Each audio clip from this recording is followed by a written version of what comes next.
Alors, bonjour tout le monde. Je suis aujourd'hui avec Jeanne Marc-André Dumas. Bonjour Jeanne. Salut Pierre-Luce. Ça va bien? Ça va très bien, toi? Oui, ça va super bien. Merci, je suis content que tu sois ici aujourd'hui. Ça me fait plaisir. On s'en fasse, je suis avec Max Leflaguet. Ça fait super longtemps qu'on s'est vu. Je suis content que tu sois ici, vraiment. Merci. Puis, pour ceux qui ne le connaissent pas, Max, c'est un acteur, c'est un réalisateur, c'est un papa. Ouais. C'est une très bonne personne. Puis, à mes heures. À tes heures, ben c'est sûr qu'on a tout le temps des petites drops, des fois. Ouais, des petites drops d'humains. Yes. Puis, aujourd'hui, on va, comme d'habitude, discuter de plein d'affaires. Puis après, on fera un topo, quoi. Ben ouais, c'est ça. On résumera ça en 2 lignes. Oui. Moi, je sais que tu es en train de réaliser ton premier court-métrage.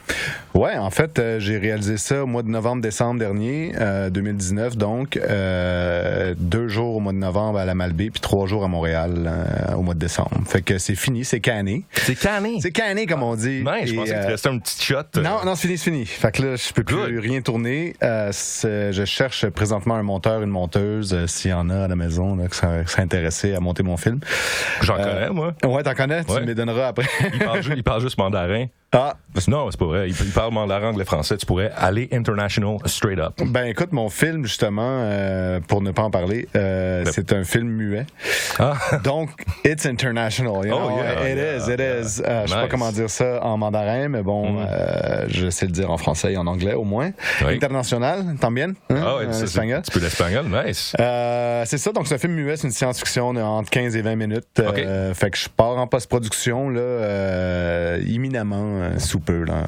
Voilà. Cool. Puis c'est quoi? Ben, mettons, tu cherches quelqu'un pour faire le montage.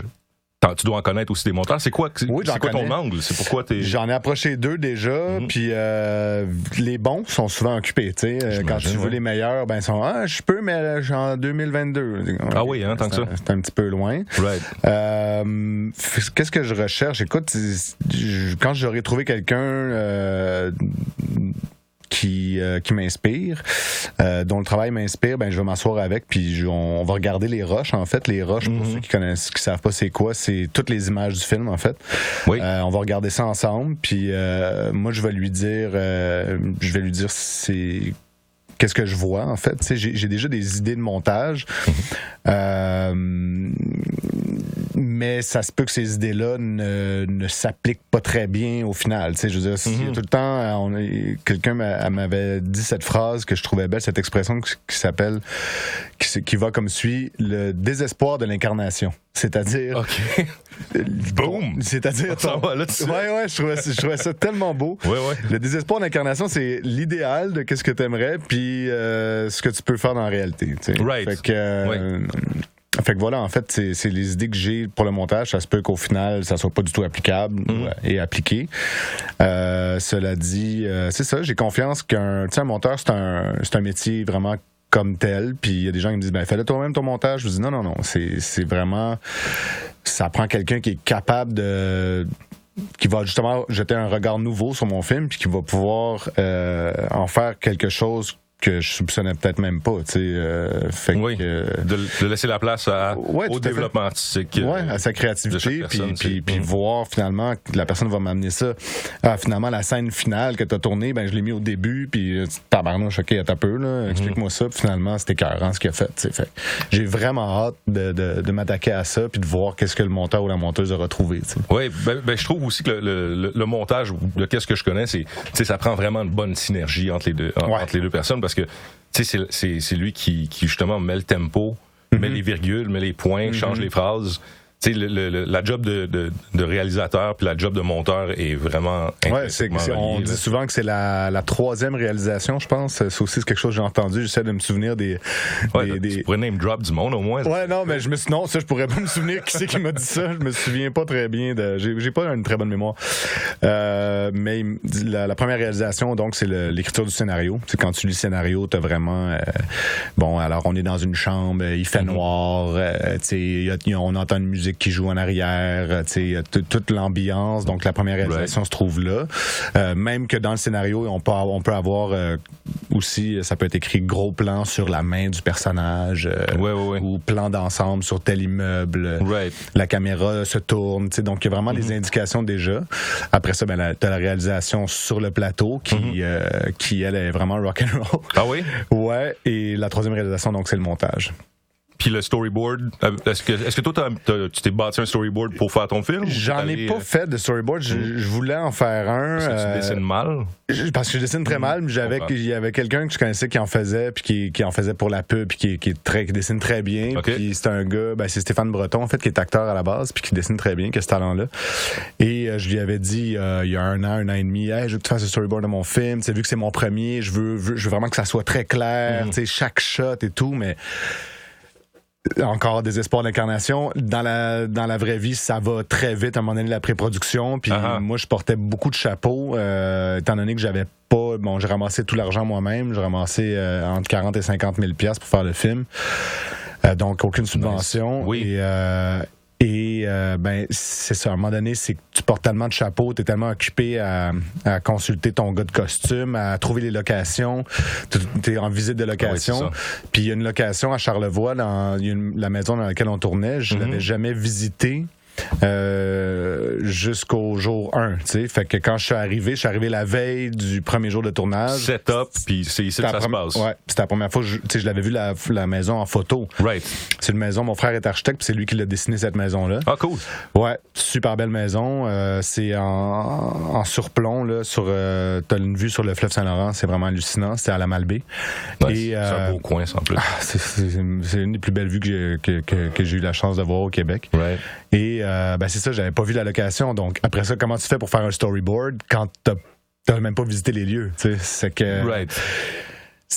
Puis aussi, un storyboard, c'est tellement précis. Justement, ce que Stéphane me disait, le gars à qui j'avais demandé de faire le storyboard, c'est que lui, il fait ça plus pour la pub. Puis la pub, c'est hyper précis. T'sais, le client, il veut savoir tout, comment ça va être shooté, au détail près, tous les cadres et tout.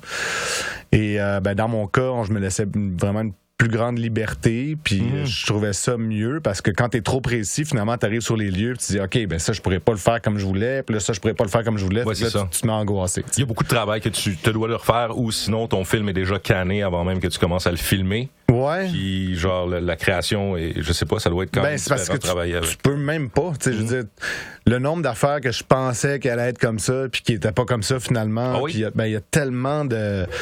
Il y a tellement de circonstances il y a tellement d'aléas quand tu tournes quelque chose, que ça soit la lumière, les lieux, qu'est-ce que les lieux te permettent de faire. Tu sais, je pensais mettre la caméra là, mais finalement, quand tu places la caméra là, tu te rends compte que c'est pas beau. Puis tu l'as pas vu tant que tu le vois pas. Tu sais, comme on dit souvent, faut le voir pour le voir. Tu sais, c'est ça. Puis j'avais la chance d'avoir avec moi Jérôme Sabourin, qui est un des meilleurs directeurs photo du Québec, avec qui je tourne. J'ai tourné 5 ans sur Trauma, 4 ans ou 5 ans, je me souviens plus. Puis Les Pays d'en haut depuis 5 ans, c'est lui qui fait ça. Oui. C'est un directeur photo hallucinant, qui a un œil incroyable. Fait que j'étais en bonne main. J'étais vraiment backé pour mon premier film. Des fois, j'avais une idée, il me disait t'es mieux de le tourner d'ici, ou après ça, il te manque une shot dans ta scène. Faut pour raccorder mieux avec la scène d'après, t'es mieux d'avoir le personnage qui sort de la pièce. Ah si, il va prendre le personnage qui sort de la pièce. Fait qu'il était là pour ça, puis j'étais content qu'il soit là pour ça. Il y a 55 ans. Il y a de l'expérience. 54, là, je vais pas te vieillir, Jérôme, mais oui, il y a beaucoup d'expérience. C'est fort, c'est super bon justement d'être capable de s'entourer avec des bonnes personnes, parce que sinon ça peut vite finir avec un film de cégep. Ouais, exactement. Ouais, puis on veut pas ça. C'est la plus grande peur. Ouais, c'est ça, exact. Sinon il faut que tu trafiques. Faut insulter les gens qui sont au cégep en ce moment là. J'ai déjà été au cégep, j'ai déjà fait des films de cégep, mais c'est ça. Quand on est au cégep, on a encore bien des choses à apprendre. Oui, puis c'est encore des films de cégep, tu sais, ou pour la plupart des personnes. Il y en a d'autres qui sont comme... Faut que tu le fasses avec 200$ souvent, ton film, là. Oui. c'est dur. Exact. Puis qu'est-ce qui t'a poussé à vouloir réaliser un film? Tu as une belle carrière d'acteur. Est-ce que tu considères comme un... Ouais, pourquoi prendre le projet tout en charge, puis rentrer dans une histoire comme ça? Pourquoi? Ben, c'est une super question en développement. Yes! C'est pour 2 heures. Oui, je pourrais en parler 2 heures sans joke. En fait, tout ça, c'est parti d'une idée. Okay. Et ça faisait... bon, je suis un cinéphile à la base. Il y en a des plus grands que moi, des cinéphiles. Là. Je suis pas une encyclopédie du cinéma, mais j'adore le cinéma. Ça fait une dizaine d'années que je me dis... un jour, je vais avoir une idée. Nice. Un jour, puis je restais à l'affût. Je me disais, bon, dans le quotidien, t'attends l'autobus, t'es dans ton char, n'importe où, puis tu dis, tu penses à des affaires. T'écoutes de quoi à la radio, des choses qui déclenchent des pensées dans ta tête, puis là, des événements dans les médias ou n'importe quoi. Et tu te dis, j'ai une idée, là. Puis là, le nombre de fois que j'ai une idée, puis je fais...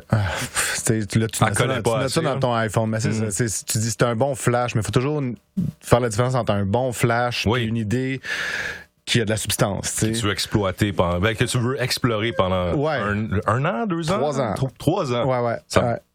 C'est long. Ça a besoin d'être une bonne idée. Ben c'est ça, tu sais. Ça peut pas juste être un flash. Fait que une nuit d'insomnie, il y a 3 ans et demi maintenant... je me réveille et puis je me dis, je pense que c'était pendant les Olympiques. Okay. Et, je sais de pas Russie? Sochi, ça se peut-tu? Sochi, oui, ça se peut, je me suis... écoute, mauvaise mémoire, j'ai dit tantôt, au moins je suis safe. Plus que moi. C'est trop pas la Russie, c'est clair que ça doit être Sochi, là. Ben, Sochi, c'est en Russie. Ah, c'est là? Ouais. Bah, check. Moi, j'ai une mauvaise mémoire. Ben, attends, géographiquement, il me semble que c'est en Russie ou à moins que ce soit dans le nord de la Suède. Pause, on va checker sur Google. C'est ça. Ça prendrait un dude de Google. C'est ça. Mais bref, je sais pas si chronologiquement ça marche, mais en tout cas, il y a 3 ans et demi, 4 ans, il y a les Jeux Olympiques, ou peut-être ça venait de se passer, je sais pas trop, mais je me disais... C'est incroyable puis je boycotte les Olympiques, j'ai ça parce que tu sais jamais qui c'est qui est drogué, puis qui c'est qui est pas drogué, puis le pauvre gars qui est pas drogué, qui se fait clencher par tous les drogués, lui il passe pas à l'histoire, puis le drogué lui il a une médaille d'or, puis tout ça m'écoeure, Tu penses que tu vas avoir 2 Olympiques? Moi à un moment donné je trouverais ça cool, tu sais, des pas drogués puis des super dopés. Ouais, c'est ça. Ben oui, Chris, assumé, tu sais, c'est ça. Ça serait quand même dégueulasse pour genre voir ces humains-là qui sont comme des... Ben, on les voit tous les jours, on dirait, là, ceux qui font du culturisme, là, puis qui sont tellement pompés, ils font pas ça avec du jus de betterave, là. Ouais, mais là, tu pourrais les designer, tu pourrais designer du monde pour, genre, juste la course. Ça se peut qu'en 2233, il y en ait des Olympiques de même, puis que les humains, enfin, assument qu'on se drogue, puis avoir les ventes de cocaïne, en tout cas, en Amérique du Nord, dans la dernière année, on se drogue en esti. C'est clair. Hey, j'ai entendu Chapo, c'était... Comme l'organisation de Chapo était aussi grosse que Google. Ah, ça se pourrait. Je serais pas étonné. Le nombre de milliards qui rentrent dans ces coffres, ça se peut. Mais c'est débile. Ouais. C'est comme juste une organisation parmi tant d'autres aussi. Là. Puis les employés de Google encouragent Chapo. Hein? Ouais, c'est ça. J'adore pas beaucoup ce monde-là, les programmeurs informatiques. Ah oui, c'est clair. Ouais, c'est ça. J'accuse personne. Toujours est-il que j'ai cette idée-là, j'ai l'idée de performance en fait. Pourquoi les humains en vont jusqu'à se droguer comme ça, puis faire des compétitions pour savoir qui c'est qui court le plus vite, qui c'est qui saute le plus haut, Je trouve ça tellement puéril, ça me fait capoter. Wow, c'est cool. Je suis entièrement d'accord avec... OK. OK. Ouais, oui, c'est ça. D'accord. En tout cas, c'est mon point de vue. C'est un beau sujet. Je trouve que aussi, ça ruine des villes. Je veux dire, on construit des grosses infrastructures, puis tu retournes 2 ans après, puis tout le monde est pauvre, puis je veux dire, ils ont tous tassé les pauvres dans des collines, puis en tout cas. Ben oui. Puis le pays est endetté. C'est juste pour le show, c'est ça, le pays est full endetté. Je pense que dans l'histoire, il y a eu un Jeux Olympiques qui a rapporté de l'argent, puis c'est celui de Los Angeles. Ce que j'ai entendu, là, qui n'était pas déficitaire, il y en a eu un dans l'histoire, tu sais. Bref, j'haïs cette chose et donc je pense à la performance, puis je pense aussi au fait que je pense aux transsexuels. OK. Et là je me dis... Mais pourquoi? Ben parce que il y a des hommes qui deviennent des femmes, puis là ils vont compétitionner avec les femmes, mais ils ont des corps et des musculatures d'hommes. Right, ben comme la cycliste dernièrement qui a gagné une médaille. Qui fut un homme jadis. Qui fut un homme, là, ouais, c'est comme ça. pas si longtemps. Je suis pas au courant, là, parce que je suis pas trop ça, mais... Ben, je l'ai juste vu dernièrement, puis j'étais comme, c'est un petit peu wrong. Comme c'est comme injuste, à quelque part. Exact. Je sais pas, en tout cas. Mais soit, voilà. Fait que là, je me disais, je réfléchissais à tout ça. Puis ça m'a donné l'idée du film. Puis 3 ans plus tard, pendant 3 ans, je l'ai écrit. En fait, j'ai appelé un ami qui écrit, qui est scénariste. J'ai dit, écoute, j'ai une idée à te présenter. J'avais pris des notes dans mon iPhone. Puis là, je me suis dit, cette idée-là, la manière que je l'ai twistée dans ma tête, narrativement, là, la narrative, il y avait assez de substance pour moi pour que je puisse faire un film avec. Puis je savais que c'était un court-métrage, je savais que c'était pas un long-métrage. De toute façon, j'aurais pas commencé ma carrière de réalisateur avec un long-métrage. Je serais pété les dents. Fait que je commence avec un court, j'appelle ce gars-là, il vient chez nous, puis il était super bon, Frank Tremblay. On s'est assis, j'ai exposé toutes mes notes. Puis là, il dit « OK, parfait, je pars avec ça. Je vais écrire le scénario, mais comme... » Juste un rough. Un rough, tu sais, puis tu sais, bullet point quasiment. C'est comme, OK, scène 1, il arrive ça. Scène 2, il arrive ça. Scène 3, il arrive ça. Pas trop de fioritures, vraiment là, très, très simple. Fait qu'il part avec ça, avec les idées. Il revient une semaine après, puis il me dit, voilà, clé USB, Je mets ça dans mon ordi, là, je commence à lire. Je me sens que je vois. Ouais, j'ai une idée olympique transsexuelle. Okay, c'est quoi? Je reviens. Finalement. Écrit, genre. Ouais, c'est ça. On s'entend. Non, mais c'est ça qui est arrivé. Ah ouais? Fait qu'il arrive, puis là, je lis, puis je me rends au bout, là, c'est écrit The End. Je dis, tu l'as écrit au complet? Je pensais qu'elle allait avoir écrit les 3 premières scènes, je sais pas. Il dit, ouais, je l'ai écrit au complet, tu sais.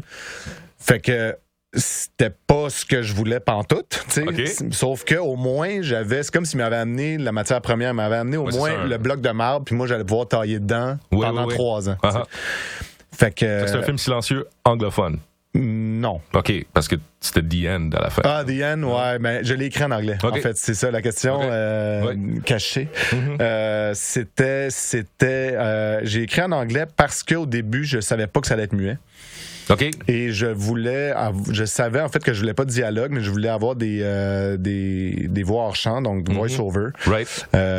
Une narration par-dessus du personnage principal. Et je me disais, c'est un film que je veux mystérieux, puis le français, c'est une langue très précise, et donc je me suis dit, ça serait mieux de l'écrire en anglais. Ah, intéressant. Fait que le français, évidemment, c'est ma langue maternelle, c'est ma langue la plus forte, mais je me débrouille bien en anglais. Fait que puis mon scénariste aussi, par chance. Fait que on a écrit ça ensemble en anglais. Et au fur et à mesure qu'on écrivait, après 1 an, il y avait encore des voix hors champ, de la narration. Après 2 ans aussi, puis petit à petit, je commençais à me dire, c'est quelque chose qu'on dit souvent au cinéma. Si tu peux faire passer quelque chose sans mots, fais-le passer sans mots. Si ton personnage est en colère, puis il dit « je suis en colère », t'es pas obligé de le dire. Là, on le voit très bien. Alors, petit à petit, on a tout enlevé les voix hors champ et c'est devenu un film muet. Et après ça, je me suis dit, tant mieux, parce que quoi de mieux qu'un film muet pour le faire voyager, en fait. Exact. Oui. C'est une bonne... Je veux qu'il voyage. Transformer en pigeon voyageur, puis qu'il aille... Et pourquoi tu l'as... pourquoi tu l'as financé toi-même? Tu l'as financé toi-même ou tu as fait une collecte? Habituellement, au Québec, me semble, dans le système, tu peux aller chercher des subventions, puis toi, tu as décidé de... En fait, j'ai fait une demande de subvention à la SODEC, et ça a été refusé. Puis j'étais pas étonné, parce que c'est un film de science-fiction aussi que j'ai fait, qui est très esthétique, qui peut sembler hermétique à la lecture. Puis, tout le monde me dit, quand t'écris pour les institutions, faut que t'écrives d'une telle manière, faut que ça soit, tu pars du point A, tu t'en vas au point B, puis tu sais, j'avais pas envie de faire ça. J'avais envie de l'écrire à ma manière, puis donc la version que j'ai soumise, ça a été refusé, puis j'étais pas étonné. T'as le droit à 3 dépôts. Puis après 3 dépôts, t'es out. T'sais. Fait que moi, je me suis dit, un dépôt, là, si je suis refusé, ça veut dire qu'il faut que j'attende 1 an pour faire un autre dépôt. Je dis, j'ai pas le temps. Tente pas d'attendre. J'ai la chance de venir d'un milieu qui est pas défavorisé. Fait que mon frère, il y a des amis médecins, des amis qui font des sous. Fait que là, moi, mes amis, ils ont fait sont allés en communication, fait qu'ils ont moins d'argent. Mais mon frère a des amis plus nantis. Fait que sinon, mon père, les amis de mon père, tout ça, ma blonde, il y a beaucoup de gens qui ont donné, des amis, en tout cas. Fait que je me T'as-tu encore ta campagne de socio-financement aussi qui roule? Parce que t'as Je l'ai, elle est encore là. J'ai une plateforme PayPal sur le site du producteur, en fait, parce que je suis allé chercher un de mes chums qui a une maison de production qui s'appelle Chasseur Film, qui s'appelle Laurent Allaire. Et Laurent, c'est un gars que je connais depuis de nombreuses années et que j'avais approché au tout début. Et lui, au début, il m'avait dit, moi, j'ai le droit en tant que producteur à avoir 2 projets pour déposer dans les institutions pour des subventions.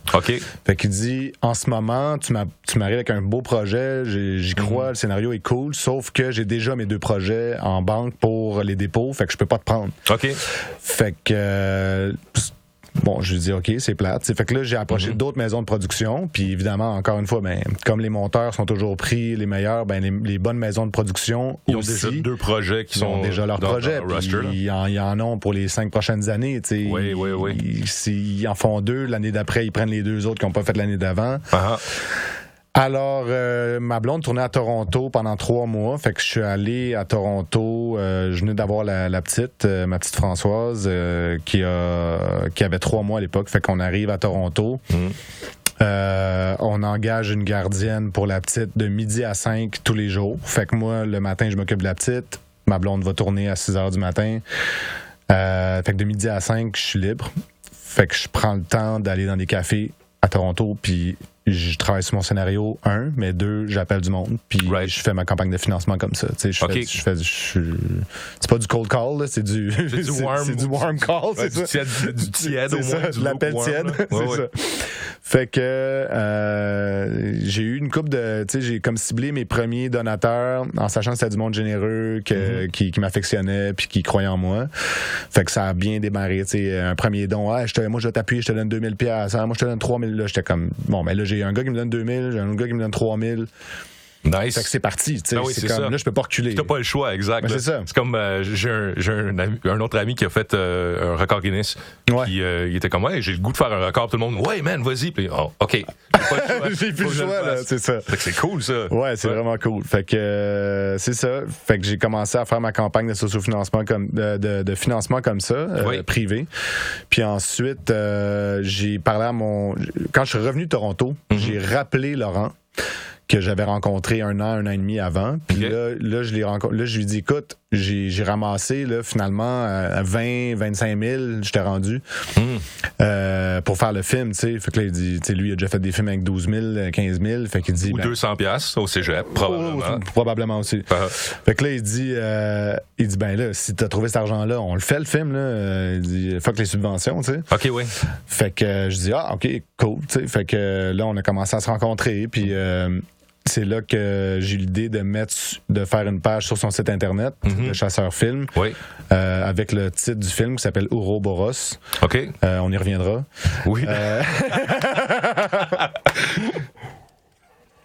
Et sur le site internet, donc il y a une page avec qui s'appelle Ouroboros. Puis quand tu arrives sur la page, ben il y a un lien PayPal. Puis ça dit si vous voulez aider Maxime Leflaguet à financer son premier court-métrage, voici vous pouvez donner des sous ici. Fait que là, cool. Ce que j'ai fait en fait. Puis je vais le faire ici aussi, hein. On va mettre un. Je vais mettre un hyperlien ou un truc. Non, pas un hyperlien. Je ne fais pas ça. Je suis encore un peu pas si bon que ça, mais comme je deviens meilleur à faire du montage puis tout. Mais il va y avoir un lien pour aller à Chasseur Film, je pense. Ouais, c'est ça. Chasseur Film, Chasseur au pluriel. Ben, il va y avoir un lien avec tout le HTTP, toute la patente. Ça va être cool. Je pense que ça vaut la peine. S'il y a des personnes qui veulent justement aider à faire la subvention, on va parler aussi pourquoi ça coûte si cher que ça faire un film. Genre, mais s'il y a des personnes qui veulent... C'est quoi que t'offres, genre, quand les personnes vont faire un don? Ben, en fait, c'est ça. D'habitude, les financements de ce type-là, financement participatif, je pense qu'on appelle, c'est les gens, ils vont... Ben, la personne qui a besoin de sous, en fait, va écrire, ben, si vous donnez 5$, je vous donne une claque sur la gueule. Si vous donnez 10$... Un coup de pied dans les gosse. C'est ça. Ça, c'est un financement pour Mazo. Mais, non, tu me fais penser à une histoire. Tu me la compteras hors onde. Ouais. Fait que, en fait, c'est genre, non, mais sans blague, genre, vous donnez 10$, je donne le poster du film. Vous donnez 20$, je donne la casquette du film. Vous donnez 30$, je donne le t-shirt du film. Oui. Puis moi, ça me gâche. Je trouve qu'on est dans une société de surconsommation. Les gens. De casquette et de t-shirt. Ben, c'est ça. Tu sais, la personne qui a une casquette avec le titre de mon film, tu sais, après une semaine et demie, elle va être dans le tiroir, c'est assuré. Ou, tu sais, en tout cas. Fait que je me suis dit. Oh my God, je voulais faire du merch puis tout. Ouais, c'est ça. Non, pas de merch. Pas de merch. Je me suis dit, dans le fond, quelque chose de simple. Je vais abolir toutes les catégories de 5, 10, 15, 20, 100, 1000, 2000$. Puis je vais dire, si vous donnez en haut de 20$, 20$ et plus, en fait, je vous invite à une projection de mon film. T'sais. Fait que, that's it. C'est comme si tu payes ton billet de cinéma. Cool. Fait que moi, après ça, je vais louer le cinéma Beaubien, le cinéma Moderne ou le cinéma du Parc ou quelque chose. Puis je vais inviter, j'ai toutes les adresses courrielles de tous les gens qui ont donné 20$ et plus. Cinéparc, man. Cinéparc? Les gens vont frencher, ils écouteront pas le film. Okay, ça marche pas. C'est vrai que ça marche pas. Fait que c'est ça, dans le fond, c'est le fun parce que je vais pouvoir aussi rencontrer, tu sais, ma salle de cinéma va être pleine des gens qui ont donné pour le film. Fait exact. Ils vont arriver avec, je sais pas, une bonne énergie, mettons, j'imagine. Tu le souhaites. Je le souhaite ardemment.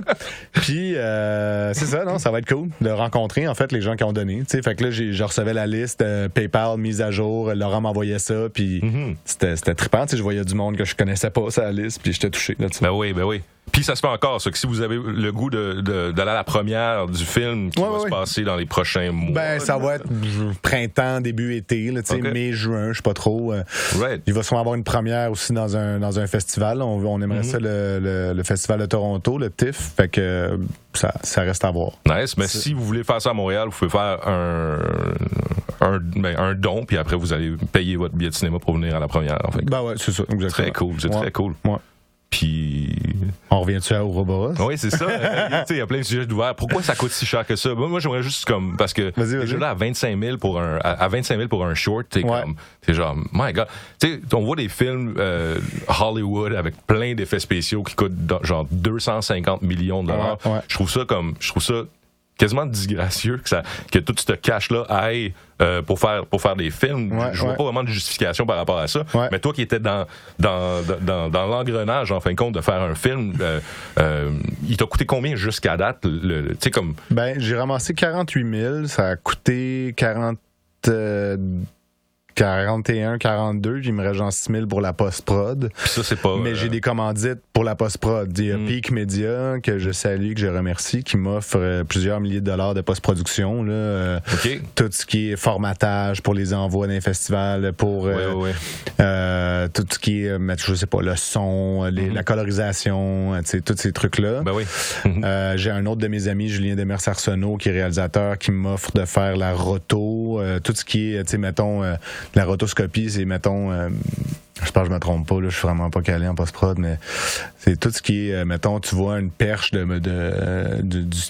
gars de son, là. OK. Tu sais, le perchiste, là, tu vois le micro qui est dans le shot, ben, la rotoscopie, c'est qu'il va l'enlever, tu sais. Fait que c'est une sorte d'effet visuel, si tu veux. Oui. C'est tout, quand Nicole Kidman, elle se fait enlever les rides, là, ben là, elle a décidé de se faire opérer, mais quand... La moustache de Superman, ouais, c'est ça. Exactement. Fait que maintenant, c'est la grosse mode. Ça, non, c'est de la comp, ça, je pense, c'est du compositing. Ça, c'est genre tout ce qui est effacement des rides ou des affaires comme ça. Puis t'as la rotoscopie, puis en tout cas, il y a des termes un peu techniques, là. Je suis vraiment pas un pro là-dedans. Il y en a qui sont vraiment calés. Fait que c'est ça, j'ai une commandite. Pourquoi ça coûte cher un film? Moi, mon court-métrage, j'aurais pu décider, vu que c'est mon premier film, puis vu que j'ai beaucoup donné aussi à d'autres au début de ma carrière, on fait tellement d'affaires gratuitement, puis on aide du monde à faire des vidéoclips, des courts-métrages, tout ça. Que j'aurais pu essayer, du moins, d'avoir du monde qui allait travailler sur mon film gratuitement, de faire des pro bono, puis de dire, hey, quand tu viens-tu la fois que je t'ai aidé à sortir ton char d'un banc de neige, ben tu viendrais-tu m'aider à faire une journée sur mon film? Ben oui, c'est ça. Là, Fait que, sauf que quand j'ai eu ramassé tant d'argent, ben mon producteur Laurent, il a dit ben écoute, on va payer ton équipe là, tu sais, t'as assez de sous pour ça. Fait que moi, je dis ben OK, excellent, bonne idée, tu sais, j'étais super content de savoir que ça allait être possible. Ben oui.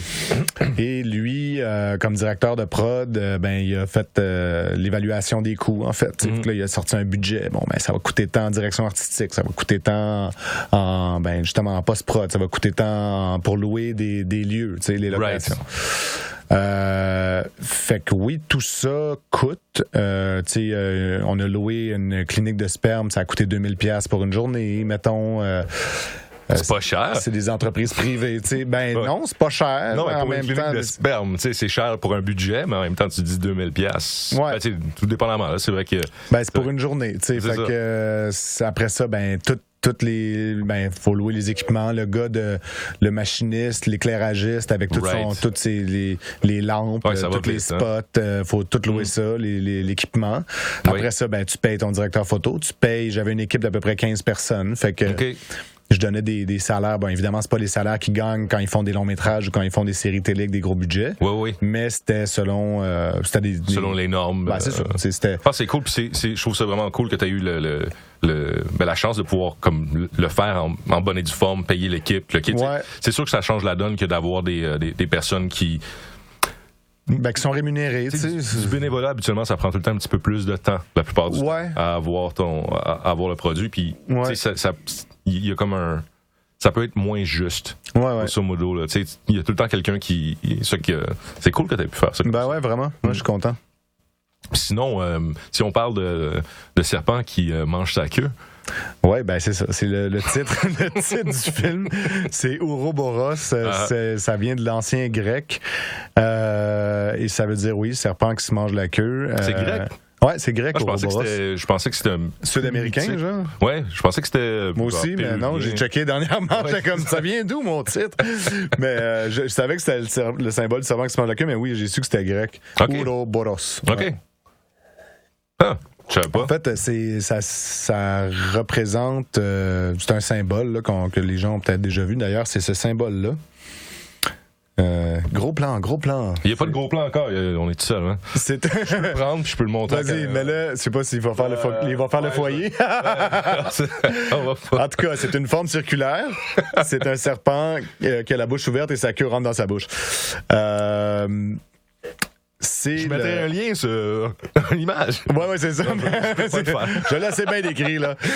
Utilisez votre imagination. Et c'est donc, ça représente l'enfermement dans des cycles, tu sais, si on veut. En gros, c'est ça, je pense que ça le résume bien. L'enfermement dans des cycles. Ça le résume très, très bien. Parce que, c'est ça. C'est quelque chose qui peut être micro comme méta. Là. Il y a toutes les strates de compréhension. Exact. Ouais, c'est que là, pourquoi t'as décidé ça? Faut voir le film pour ça. Oui, c'est ça, exact. Il y a beaucoup de. Sinon, ton épopée de genre pour ta réalisation, y a-tu des affaires qui sont passées qui étaient relativement comme à quoi tu t'attendais le moins en fin de compte? À quel point ça prenait de la concentration puis de l'énergie. Puis à quel point quand j'ai tourné avec un réalisateur à un moment donné, puis j'avais parlé de mon projet, puis j'avais dit je pense que je vais réaliser mon premier film. Puis là c'était embryonnaire encore là, mon projet. Puis là, il m'avait dit écoute, j'ai un conseil à donner si tu réalises. La réalisation dans le fond là, c'est pas de trouver des shots, c'est de prendre des décisions. OK, oui. Fait que le réalisateur, on parle souvent d'un chef d'orchestre ou un capitaine de navire, mais le capitaine de navire, c'est pas nécessairement celui qui a les meilleurs yeux pour voir la terre en premier. C'est celui qui va prendre des décisions. S'il y a une tempête, est-ce qu'on rentre les voiles ou on laisse les voiles sorties? Toutes ces questions-là. Est-ce qu'on rationne le monde si ça fait un mois qu'on est sans mer puis il n'y a plus de vent? Bon, là, je parle évidemment d'une certaine époque, mais c'est lui qui est au centre et tous les départements autour vont venir lui poser à peu près, je sais pas moi, 10 questions à la minute. Là, fait qu'il faut que tu prennes des décisions vite parce que le temps, c'est de l'argent. Et tu veux avoir le temps de filmer tes shots. La bonne décision, parce que sinon, il peut avoir... La bonne décision, mais ça, tu sais jamais que c'est la bonne décision. Tu t'espères que c'est la bonne décision, mais c'est ça. C'est comme dans la vie, il faut... C'est ça qui départage les gens qui ont confiance en eux des gens qui n'ont pas confiance en eux. Là. C'est comme, j'espère que c'est la bonne décision, mais tu sais, fuck it, je le fais, puis j'assume que c'est ça que j'ai choisi. Ben oui. Puis c'est après coup, quand tu regardes les images chez vous, que tu fais, ah non, tu vois, j'aurais pas dû filmer ça comme ça, j'aurais dû filmer ça comme ça. Mais j'imagine que Stanley Kubrick, même à la fin de sa carrière, il devait se dire la même affaire. Il y a un super beau documentaire sur Kubrick. Ouais, quelqu'un me l'a envoyé. C'est sur Netflix? Showrunner. Non, c'est pas Showrunner, c'est comme le bras droit de Kubrick, qui était un acteur qui a commencé à faire de la réalisation, puis il a réalisé qu'il allait jamais faire des films aussi bons que Kubrick. Ah ouais. Donc là, il a dédié sa vie au complet à aider Kubrick, puis le degré de précision puis de minutie était incroyable. Ah ouais, puis il a commencé, j'étais en train de regarder un documentaire sur lui, là, sur Kubrick, un de mes amis m'a envoyé, justement parce qu'il savait que je venais de réaliser mon film, puis écoute, à 20 ans, là, Kubrick, il réalisait des trucs, là, il a commencé avec une petite caméra, puis... Spartacus, il était super jeune. Il était jeune, mon gars, c'est ça, il avait 27, je pense, 28, une affaire de même. Peut-être, ouais. Puis il a fait Paths of Glory, ça? Oui, je pense que c'est son premier. C'est un de ses premiers, son premier. Ouais. Puis il avait engagé, comme moi, un directeur photo qui avait plus d'expérience que lui. Wise man. Exact. Sauf qu'à un moment donné, le directeur photo... T'sais, contrairement à moi, tu vois, Kubrick était vraiment meilleur que moi, mais son directeur photo, à un moment donné, il a placé la caméra d'une certaine façon, puis il a mis les rails d'une certaine façon, il a tout rigué la shot d'une certaine façon, puis Kubrick il a dit, c'est pas ça que j'avais demandé, tu sais. Okay, oui. Puis là, le directeur photo, il dit, non, mais ça va être mieux de même, ça va donner le même résultat que ce que tu voulais, mais pour moi, c'est plus facile. Puis Kubrick a dit... Regarde, soit que tu fais ce que je t'ai demandé, ou soit tu quittes le plateau, puis tu reviens plus jamais, tu sais. Écoute, c'est ballsy. Balls out. Puis le DOP, il l'a regardé, là, tu sais, c'est comme, ils sont regardés en chien de faïence, là. Et finalement, le directeur photo, il a fait ce qu'il demandait, tu sais. OK. Puis il avait raison. Right. So, après ça, je pense... sa confiance à lui, il l'a peut-être jamais dit à personne, mais elle a dû vraiment augmenter, Kubrick, quand il a décidé, quand il a assumé cette décision-là, puis de confronter le directeur photo. Right. Ben, je pense que c'était puis qu'il avait pris la bonne décision, puis qu'au final, il l'a vu par la suite, parce qu'il n'y avait pas de moniteur à l'époque, là, il ne pouvait pas voir. Oui, c'est ça. Les autres, quand ils faisaient une répétition, il allait se mettre l'œil dans l'œilleton de la caméra. That's it, hein? Il faisait la shot une première fois, puis après ça, il se reculait, puis il espérait que la shot d'après, ça soit pareil que ce que lui a vu, mais c'est jamais pareil. T'sais. Non, c'est clair. Puis c'est ça, tous les petits moments magiques, t'espères juste pour pogner du magic, t'as les doigts croisés. Moi, j'en ai eu une shot comme ça dans mon film, où on tournait à Ville-Saint-Laurent, puis c'est près de l'aéroport. Puis il y a des avions qui passaient, tu sais, à des intervalles assez réguliers, mais pas réguliers, mais je veux dire assez fréquents, tu sais. Oui. Puis tu t'attends qu'il y ait des avions pendant. Ouais, c'est ça. Puis ça me dérange pas tant parce que bon, le son, il y a beaucoup de sons qui vont être refaits. Je me suis dit, il va y avoir de la musique par-dessus ça. Tu sais, c'est pas tant pour le son, mais je me disais. On va utiliser ça. J'aimerais ça avoir un avion dans ma shot, tu sais. Right. Fait que j'ai décidé de placer la caméra en contre-plongée. Donc du bas vers le haut. Et mon personnage rentre dans sa voiture à ce moment-là. Et à un moment donné, j'ai vu l'avion qui se présentait au loin. Puis là, j'ai dit, OK, let's go, c'est le temps de shooter. Là. Puis là, l'équipe était en train de se resetter, là, de se préparer à retourner la scène une deuxième fois. Et à faire une deuxième prise, en fait. Puis là, je dis, let's go, c'est là. Puis là, mon acteur est parti. J'ai fait 3, 2, 1, action. Mon acteur est parti. Il est rentré dans l'auto. Puis dès qu'il s'est assis dans son siège puis qu'il a fermé la porte, on a vu l'avion passer juste au-dessus de l'auto. Oh, nice. J'étais comme, yeah! J'ai la shot, tu sais. Mais c'est comme... si je l'avais pas eu, j'aurais probablement pas... pu avoir ça, dans le sens que après ça, il faut que ça bouge, là. J'ai une autre shot à faire. Oui, c'est ça. C'est comme un train, en fait, qui roule puis tu peux pas arrêter, là, c'est comme, faut que je me rende en fin de ma journée. Tourner l'hiver aussi, novembre-décembre. À 4h15, le soleil se couche. Right. Il se lève à 8h le matin. Fait que t'as 8 heures de soleil d'ensoleillement. C'est que c'est tellement... Puis la température aussi, me semble, comme si... Ben là, c'est sûr que c'est dur, c'est froid, tu sais. Oui, hein? On n'avait pas beaucoup de scènes extérieures, puis heureusement, c'était assez clément les jours où j'ai tourné. Mais oui, c'est des difficultés. C'est pas pour rien que la plupart des tournages se font de mai à octobre. Là, right. Ouais. Puis par rapport à le sujet, on a commencé avec ça, puis je vais revenir. Moi, des fois, je pars d'une place puis on revient. Là. Ouais. Par rapport à ton sujet sur comme les Olympiques, mettons la performance, puis le transsexualisme, tu sais, veux pas que c'est quand même une étude de sujet, une étude d'idées que t'as passé pendant. Est-ce que t'as est-ce que t'avais un questionnement puis ça t'a amené à une conclusion quelconque, ou c'est juste une idée que tu continues à voir évoluer, tu sais, prendre ce temps-là avec quelque chose? C'est une bonne question. Tu sais, moi, quelqu'un qui change de sexe, je trouve ça super cool. Tu sais, dans la mesure où si t'es né, puis dans ta tête, t'es une fille, ou t'es un gars, vice-versa, puis tu te rends compte que t'es vraiment pas bien dans ta peau, ben tant mieux si tu peux le changer. On est à une époque où tu peux te faire opérer puis devenir le sexe que t'es dans ta tête. T'sais. Moi, c'est comme ça que je le vois, en tout cas. Je le vois peut-être de façon très simpliste, là. Mais je suis tout pour ça. Je veux dire, si t'es mieux comme ça, t'es mieux comme ça. Si t'es mieux comme ça, je suis entièrement. Ben oui, je veux dire, puis la plupart des gens, je pense que j'ai entendu une couple d'histoires de gens qui avaient fait la transformation puis ils s'étaient rendus compte que c'était une erreur, tu sais. Puis là, comme tu essaies de te faire opérer pour redevenir ce que t'étais, en tout cas, non, ça marche pas. Ça peut devenir très complexe. Là, les gens qui vivent des trucs dans leur tête, c'est super complexe.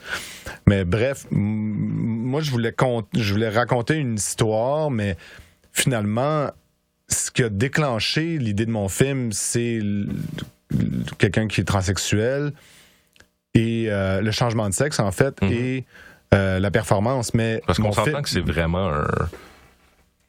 vraiment gros comme décision, tu sais, comme on vit tous des transformations puis tout le kit, mais c'est vraiment gros comme décision de changer de sexe, tu sais.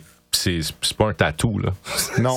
c'est vraiment permanent. Non, fait que j'imagine que la plupart des gens qui le font, ils sont comme convaincus de ça, tu sais. Exact.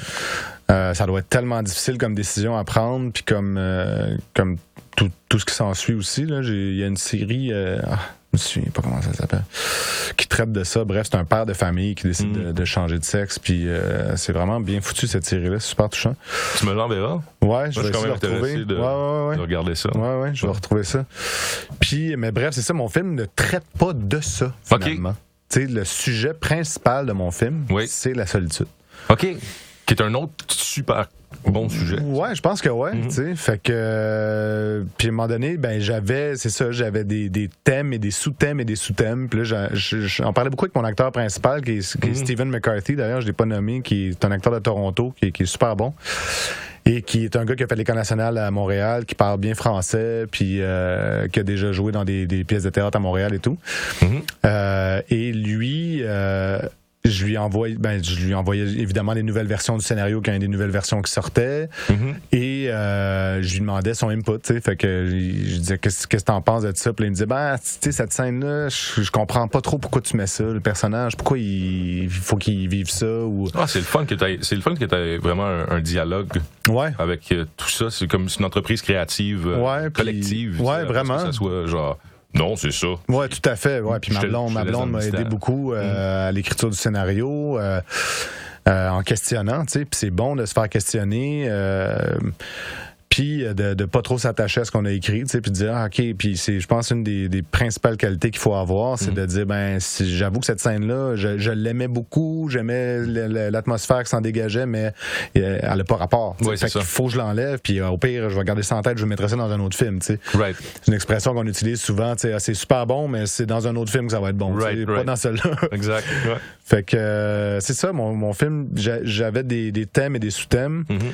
Et mon acteur principal, à un moment donné, il me dit, écoute, il y a trop de thèmes dans ton film. Tu sais, c'est comme, tu parles de ça, mais là, tu veux parler de ça aussi, puis tu veux parler de ça aussi. Puis il m'a dit une phrase qu'on lui avait dite et que j'ai trouvé intelligente. Il dit, it has to be about one thing or it's about nothing. Oh, nice. Si je traduis, c'est... Ça doit être à propos d'une chose, ton film, ou sinon c'est à propos de rien. C'est Jerry Seinfeld. C'est ça. Fait que j'ai dit, OK, t'as raison. Puis là, j'ai comme essayé d'éliminer un peu les sous-thèmes, puis d'avoir un thème principal, puis que ça allait être de ça que j'allais traiter. Par contre, moi, je pensais que ça traitait d'un certain truc. Mais mais c'est encore une fois en parlant avec lui, quand on était en train de tourner à la Malbaie, les 2 premiers jours de tournage, il est venu.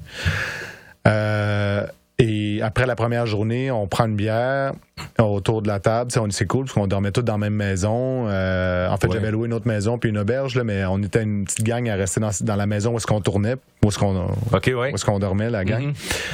Puis là, il me dit, moi, je parle de mon métier à Steven, puis à Myriam Côté aussi, qui est mon actrice dans le film. Puis une couple d'autres personnes qui étaient là, puis je parle du métier, puis je dis, c'est fou notre métier, parce que comme acteur, t'es tellement tout le temps seul. Sauf quand tu décroches un rôle, puis là, t'as accès à la gang. Parce que sinon, là, t'es chez vous. Tu fais des auditions. C'est ça. Tu apprends des textes pour des auditions. Tu vas passer l'audition, tu es tout seul, tu chies dans tes culottes, tu t'en vas devant du monde, puis tu fais de ton mieux, puis tu espères être choisi, mais souvent, tu n'es pas choisi. Puis en plus, aujourd'hui, les auditions sont de plus en plus rares, mais ça, c'est un tout autre sujet de podcast. Et donc, une fois que tu es choisi puis tu as décroché un rôle, ben là, t'as accès à tes chums. C'est comme si t'étais choisi. Ben, tu peux travailler, puis t'as accès à d'autres humains. Fait que t'es plus seul. Fait que là, tu peux briser cette solitude-là, puis te ramasser dans une gang, là, tu te fais des amis. Puis c'est comme si t'as accès au camp d'été. T'sais, moi, j'étais un gars, j'ai fait des camps d'été toute ma jeunesse. Mes parents m'envoyaient là pour avoir la paix, probablement. Mais moi, je pensais que c'était pour m'apprendre des affaires. Ça peut être les deux. Ça peut être les deux. Mais ça a été les deux, parce qu'heureusement, ils m'envoyaient pas dans des camps de merde. Là, ils m'envoyaient dans des super bons camps, puis j'ai trippé, je me suis fait des chums de partout au Québec. Toi, t'es allé dans un camp pour Grasset, hein? Non? Des fat camps? Fat camp? What the fuck? C'est super populaire aux États-Unis. Là. T'envoies ton kid qui est trop gras. Il fait faire les chin-ups. Puis il revient. C'est ça, je pesais 350 livres avant. Quand tu mesurais 3 pieds. C'est ça, exactement. J'étais une boule, finalement. Mais c'est ça, ça a été super formateur, ces camps-là. J'ai rencontré plein de monde. C'est quoi le camp? J'en ai fait plein. J'ai fait Port-au-Saumon dans Charlevoix, justement. J'ai fait des camps de tennis, Grey Rocks, Lennoxville, des camps d'anglais. Mes parents voulaient que j'apprenne l'anglais. Bon move. Pas pire, finalement. C'est plus M&M qui m'a appris l'anglais. Mais bon. C'est ça. Fait que je parlais de ça à Steven puis au monde autour de la table. Puis je disais, je suis tellement seul dans mon métier, puis je me sens seul souvent. Puis quand t'as accès à une gang puis un tournage, ben c'est souvent très court. Tu sais, les pays d'en haut, là, je tourne 15 jours par année, that's it. Là, il me reste 350 jours dans mon année où je suis tout seul. Heureusement, bon, je vois mes chums de temps en temps. Là, je suis pas comme tout le temps tout seul chez nous, sauf que t'es tout seul comme de ta gang dans ton métier. C'est ça. C'est pas un métier où tu vas au bureau tous les jours, tu rencontres tes collègues, où le monde travaille en pub, ben, tous les jours, ils se ramassent autour d'une table, font des brainstorms. T'as pas accès à ça quand t'es comédien. Donc, je parle de ça à Steven, puis il me dit, ben, ton film, il est à propos de ça, tu sais. Je dis, qu'est-ce que tu veux dire? Il dit, ben, c'est un film à propos de la solitude. Je dis, ton personnage principal, il est extraordinairement seul, tu sais. Puis c'est pour ça qu'il fait tout ce qu'il fait, tu sais. Fait que j'ai dit, ben bravo, man, merci. Ça faisait 3 ans que j'écrivais ce film-là, puis je savais même pas si ça traitait de quoi, tu sais. Mais c'est mes émotions qui parlaient à travers l'écriture, alors que je pensais que j'étais en train d'intellectualiser un truc, ou je pensais que j'étais en train d'être intelligent sur un sujet, mais alors que c'est mon cœur était en train d'écrire un autre film sur ma vie, tu sais, pour me libérer de quelque chose, tu sais. C'est ça qui est beau à propos de l'art. Puis aussi, d'autres personnes peuvent le voir, puis tu sais, s'il y a plein de sujets, quelqu'un d'autre peut capter quelque chose d'autre. Tout à fait. Ça aille le Tout à fait. Moi, avec le thème principal auquel je pensais, ben oui, quelqu'un peut dire, waouh, ça a comme bouleversé ma vision de l'affaire. Tu sais. C'est ça. Puis pas être en train de penser à la solitude, mais en fin de compte, quelqu'un d'autre. Il y a quelque chose de beau. C'est ça. C'est souvent multiniveau, tu sais, dans le fond. Exact. Sinon, on parle de ça. Non, mais t'as parlé un petit peu de la carrière d'acteur. On peut s'attaquer à ça. Un peu. On peut faire ce qu'on veut. Mais on peut parler de popcorn aussi. J'adore le popcorn. Ah oui? Ben, c'est encore connexe au cinéma, dans le fond. Ben, c'est bon. Puis c'est tellement bon. Moi, je sais pas. Tu prends-tu du beurre fondu dessus? Quand ils ont commencé à faire les petites recettes, là, comme tu peux mettre du ketchup puis les flavors. On dirait que j'ai arrêté. T'as arrêté. Je suis d'accord. Tu le manges nature? Nature ou sinon cheese. Tu sais, le fromage. Ben, fromage. Genre dans des sacs au Walmart, genre froid? C'est proche du crack, man. C'est proche du crack. Tu sais, tu commences, puis à un moment donné, t'es comme, ouais, c'est pas si bon, puis là, après, tu continues. Puis ouais, non, je fais comme c'était dégueu, mais dans le fond, je triple là-dessus aussi. Ben oui. Mais sinon, tu laisseras même pas popper ton popcorn, genre. Juste comme les grains. Straight la graine. Ouais, moi, je fais ça. Ça endurcit les dents. Ah! Petit training de gomme dedans. Why not? Ben ouais. Je faisais ça avec des canneberges le matin. Ah ouais, Je faisais des céréales avec canneberges crues, comme fraîches, puis un café pas de lait, pas de sucre, avec la cannelle dedans, parce que ça booste ton métabolisme. Ouais. Puis je me prenais des douches froides. OK. Parce que, tu sais, c'est plein d'affaires. Tu sais, comme on vit dans un monde... Tu vas être réveillé en maudit après, là? J'étais en tabarnak. Ah ouais, hein? Ouais. Tu sais, ça partait, puis j'étais pas dans c'est ça. Ça partait rough. Un peu de lait dans le café, c'est plus smooth. Pas de canneberge. Pas de canneberge. Douche tiède. Tu sais, comme... Ah, quand même. Moi, je suis douche chaude à l'os, là. Ah oui? Ah ouais. Je finis à l'eau froide. Comme même l'hiver? Ouais. Choc thermique. Intense. Ça reset le système nerveux. Je suis d'accord, je suis entièrement d'accord, je suis entièrement correct avec ça. Faites la même chose. Faites la même chose à la maison. On est en train de. Tu sais, ce qu'on veut, là, c'est vraiment vous inculquer des bonnes valeurs de douche, en fait. Oui. Clairement, c'est. Je pense qu'on s'est éloigné. On est capable, nous deux, hein? Ça fait longtemps qu'on se connaît. On est capable. Ah oui, c'est clair. Mais sinon, comme. C'est sûr, ça fait longtemps que t'es un acteur. T'as écrit aussi de la poésie, comme t'es multidimensionnel sur l'art que tu sors. Je suis très inspiré par rapport à ça, puis que tu te donnes pas de balises.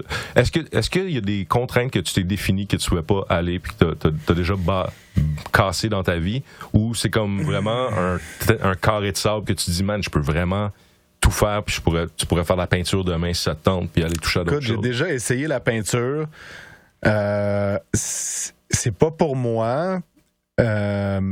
J'ai pas, je crois, la patience, parce que, tu sais, j'ai 37 ans. Mm-hmm. Puis bonne fête. Merci. Pas aujourd'hui, mais j'ai 37 ans, en général, cette année. Ouais. Là. Et c'est ça, on dirait que j'ai pas la patience de m'attaquer à ce médium-là. Les mots, ça fait super longtemps. Je viens d'une famille, mon père, ma mère, férus d'histoire, férus de langue française. Merci pour ça. Cool. Il est en train de me servir un verre d'eau. Je sais pas si on voit. On voit ou on entend. Parce que ça, c'est podcast aussi. On voit et on entend parce que c'est un plan two shot, ça qu'on appelle. Yes. Merci pour ça aussi. De quoi je parlais, là? C'est ça. Tu parlais des mots, tu parlais que ta famille était tout le temps... Exact. Fait que ma famille... fait que les mots, c'est venu très tôt. Puis je pense même j'ai voulu être acteur. Je me suis intéressé au métier d'acteur parce que je suis allé voir des pièces de théâtre quand j'étais assez jeune, 15-16 ans, puis je trouvais que la langue était très bien exploitée, en fait, dans les pièces de théâtre. Tu vois du Molière, du Racine, du Corneille, pour ne nommer que ceux-là, puis t'es comme, wow, puis même du Shakespeare quand c'est adapté en français. Oui. Puis tu dis, aïe, OK, la langue française, c'est profond, puis il y a à peu près 150 mots dans la pièce que j'ai pas compris, fait que attends une minute, là, je vais regarder c'est quoi ce mot-là, puis à un moment donné, si je me sentais comme un orpailleur, qui là, je me suis équipé en dictionnaire. C'est quoi ce mot-là, orpailleur? Orpailleur, c'est celui qui cherche des pépites d'or. OK. Et l'orfèvre, c'est celui qui va travailler après ça l'or. C'est pour ça qu'il y a or au début de l'or. Exactement. Merci. Et voilà. Et donc, c'est ça, je me suis équipé en dictionnaire. J'avais des dictionnaires de l'ancien français, des dictionnaires de français classique. J'avais comme une tablette au-dessus de mon ordinateur quand j'étais ado, puis j'avais plein de dictionnaires. Et je les feuilletais, puis j'apprenais plein de mots, puis je tripais avec des mots comme crise éléphantin, tu sais, que je vais me rappeler toute ma vie de ces mots-là. Crise éléphantin, ça vient de chrysos, qui veut dire or, puis éléphantin, qui veut dire, ou éléphantos, là, du vieux grec, je suis pas un expert, mais qui veut dire ivoire. Fait que crise éléphantin, c'est un objet qui est fait d'or et d'ivoire. OK. Tu sais, fait que là, tu dis, mais là, c'est bien merveilleux, ce mot-là, ça n'a pas de bon sens, tu sais. Fait que c'était comme une chasse au trésor, tu sais, pour moi, les mots, les dictionnaires. Oui. Et j'aimais les mots rares. Fait que j'écrivais des poèmes. Là, j'essayais de placer les mots rares que personne connaissait dans mes poèmes. Puis je me disais, les gens vont tellement triper sur le mot rare. Ben ouais, ils vont se dire, waouh, qu'est-ce que c'est ça, ce mot-là que j'ai jamais vu. Je me disais, ils vont triper autant que Audi qui sort son nouveau modèle. Puis là, tu sais, mais pas du tout. Non, c'est ça. Au final, pas du tout. Les gens, ils veulent lire des affaires souvent qu'ils comprennent. C'est quand même un bon requirement. Ouais, c'est ça. Je parle du français, puis moi, je suis comme un franglais. Mon niveau de langage est moyen. Il est bon, je suis sûr qu'il est bon. Il est relativement bon. Mais c'est sûr que habituellement, les personnes veulent entendre ou voir ou comprendre. Ouais. Quand même rapidement. Moi, je fais partie de ceux-là aussi. T'sais. Ouais. Ben, moi aussi, au final, tu sais, c'est. En fait, le cerveau cherche l'homéostasie. Il cherche la neutralité, si tu veux. C'est-à-dire de dépenser le moins d'énergie possible. C'est pour ça qu'on veut pas aller au gym. Hein. C'est vraiment une question de on va dépenser de l'énergie. Puis j'en ai peut-être besoin. Oui, exactement. Pourquoi j'aurais dépensé cette énergie-là alors que je suis toujours en situation de survie quelque part? Mais donc, c'est ça. Apprendre un nouveau mot, ça veut dire dépenser l'énergie. Oui. Ça veut dire ouvrir un dictionnaire, ça veut dire apprendre quelque chose. C'est pour ça, apprendre une langue, t'es mieux de le faire à 12 ans parce qu'à 49 ans, c'est vraiment plus compliqué. Plus sûr. Tu vieillis, plus tu cherches l'homéostasie. Oui, c'est ça. Fait que, toujours est-il que... Je me souviens plus ce que je disais. Qu'est-ce que tu disais? C'est que t'aimais les mots. Je disais que la langue m'a amené au théâtre. Oui. C'est ça, la langue m'a amené au théâtre. La peinture, non. Tu m'as demandé, en fait, pour revenir à ta question, s'il y a des médias qui... des médias, moi, je parle même pas de médias. Des formes d'art que je me suis dit non, j'irai pas là. Ou juste des formes de création. Parce que pour moi, la création, l'art est quand même plus large que juste la création. Comme moi, je fais des arts martiaux. Ça reste que c'est des arts, mais... qui ont été créés. Qui ont été créés. Puis tu bouges. Mais tu sais, ça peut être super freestyle aussi. Puis c'est juste comme des... comme tu disais, des cycles où c'est juste des façons de bouger, des façons de faire n'importe quoi. Est-ce qu'il peut y avoir de l'art sans création? C'est une méchante bonne question, ça. Je pense que non. Parce que tu dis l'art, pour toi, c'est plus large que la création. C'est pas ça que tu as dit?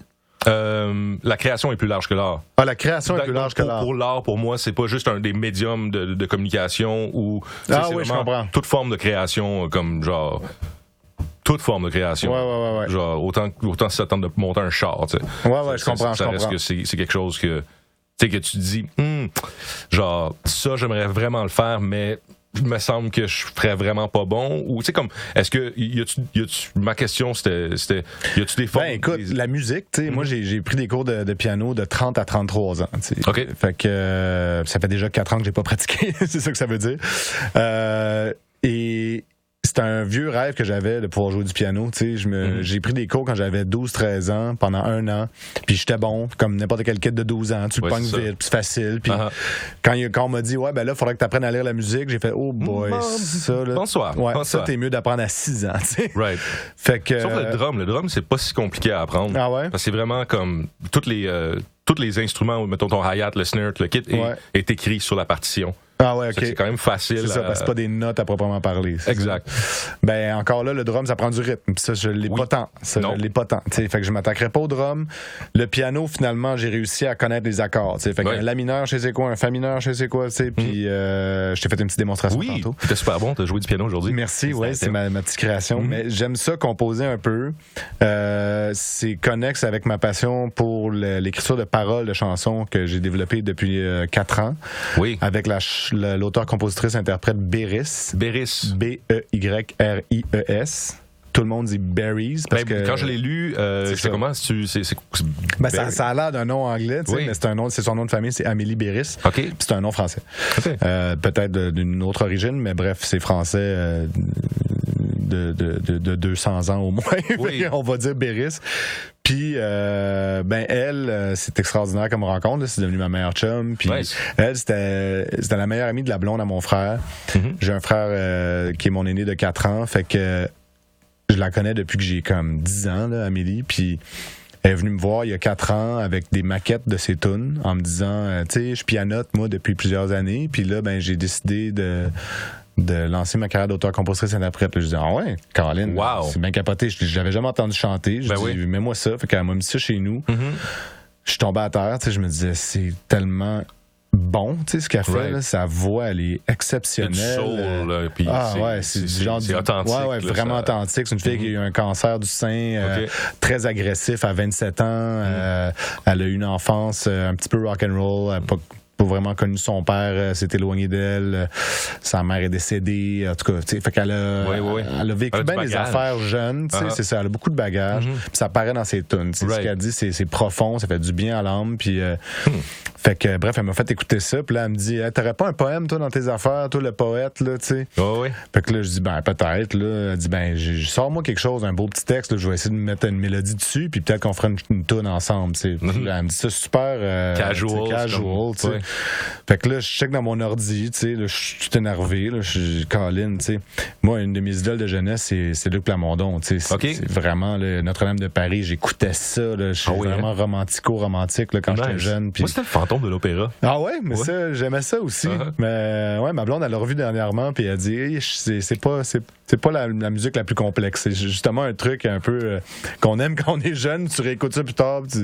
Ah ben, la mélodie me pogne encore dans la tête. Là, juste le petit. Dès que j'y pense, là, j'y ai pensé, c'est dans ma tête. Là, c'est quoi donc? The Phantom of the Opera is dead. Ouais, c'est ça. Inside my mind. C'est ça. C'est genre ça.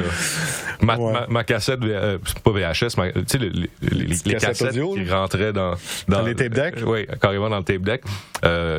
Ça avait pas gagné le soleil un moment donné. Puis d'un côté, c'était le Fantôme de l'Opéra, puis de l'autre côté, c'était un des premiers albums de punk que j'avais, genre de Lagwagon.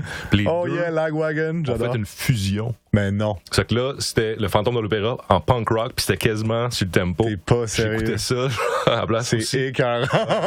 Le mix le plus insoupçonné de l'histoire. Mais donc, Béris. Oui, c'est ça.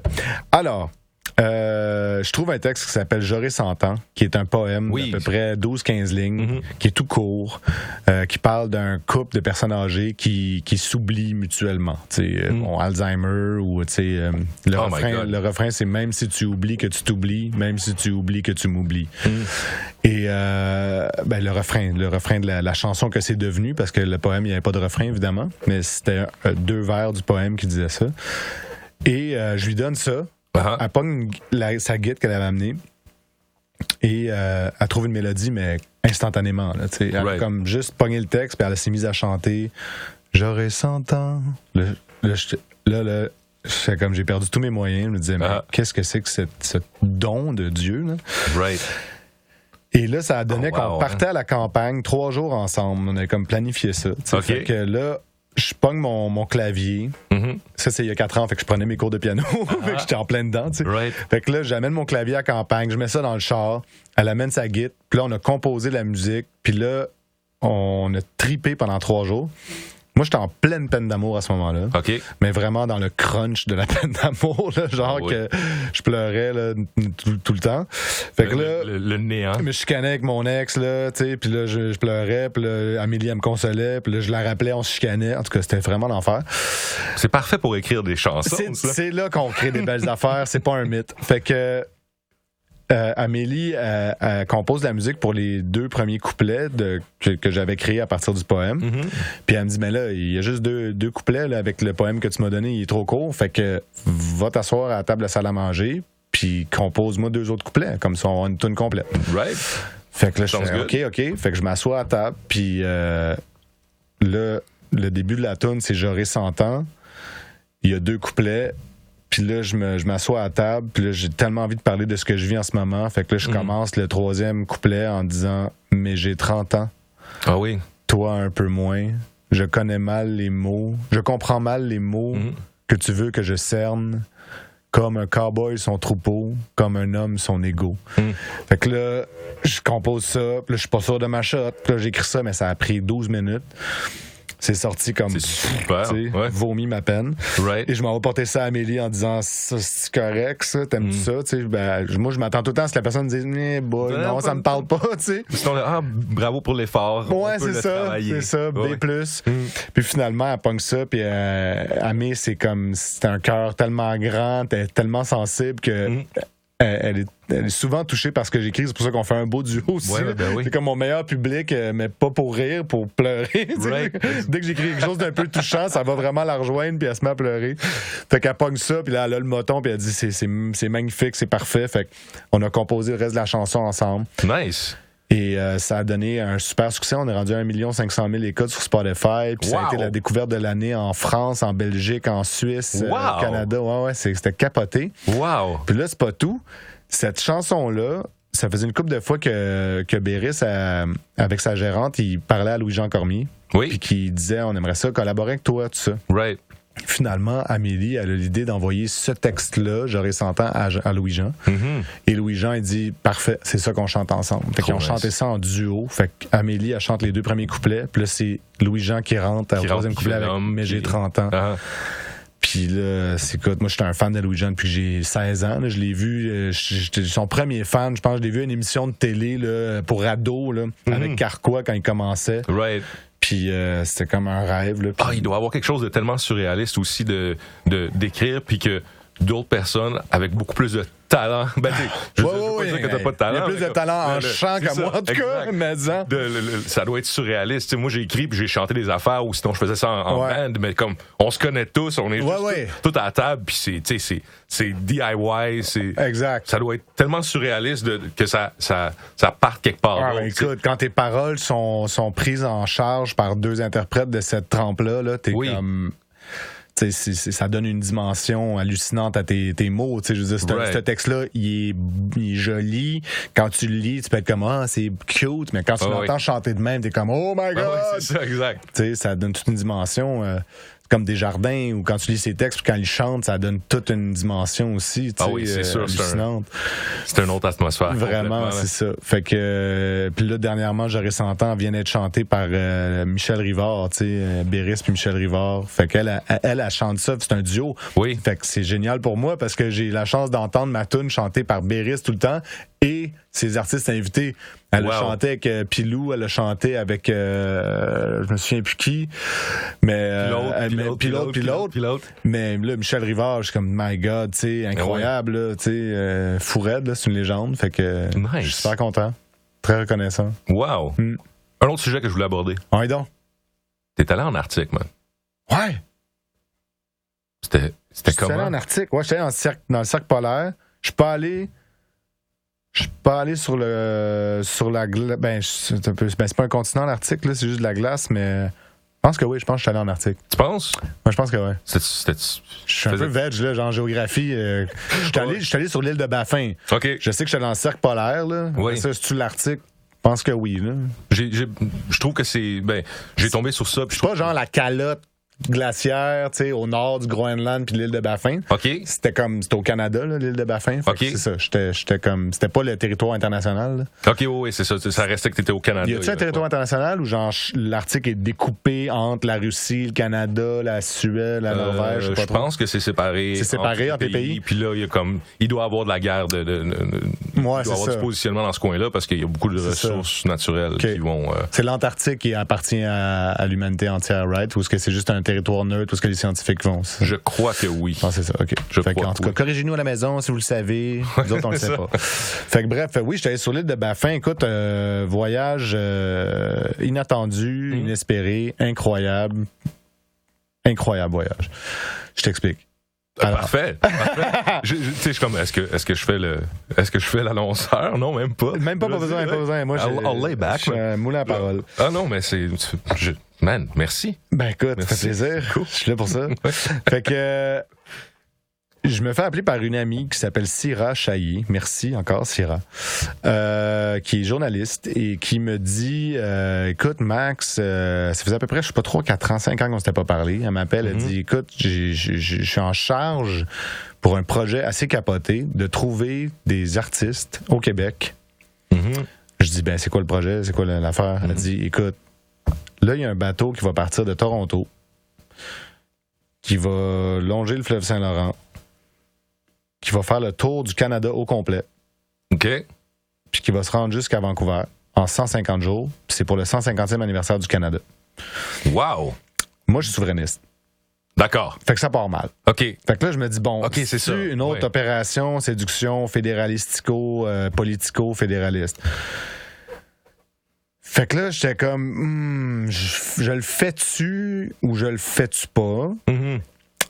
Je suis pas très patriote canadien, mettons. Je suis plus patriote Mais tu québécois. es patriote québécois? Ben, je suis patriote. Je suis pas extrémiste. Là. Je veux dire, j'ai des amis fédéralistes, là, on s'entend.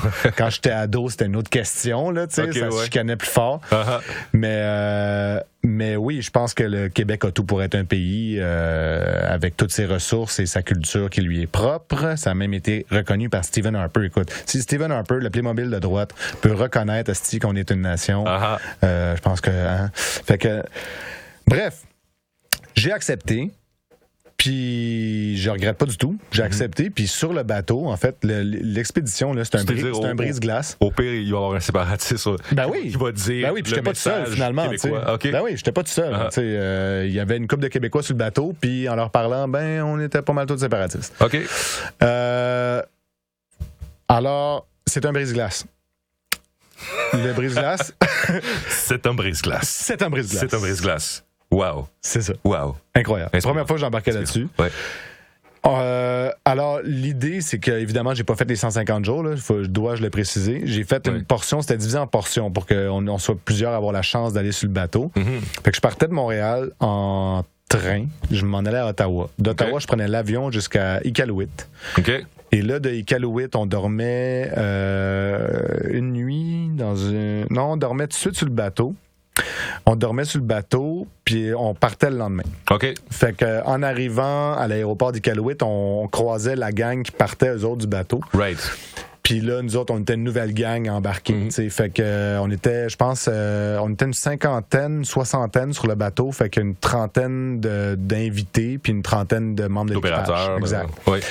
Fait que sur les 30 invités, tu avais des artistes peintres, des artistes musiciens, des artistes comme moi, des interprètes. OK.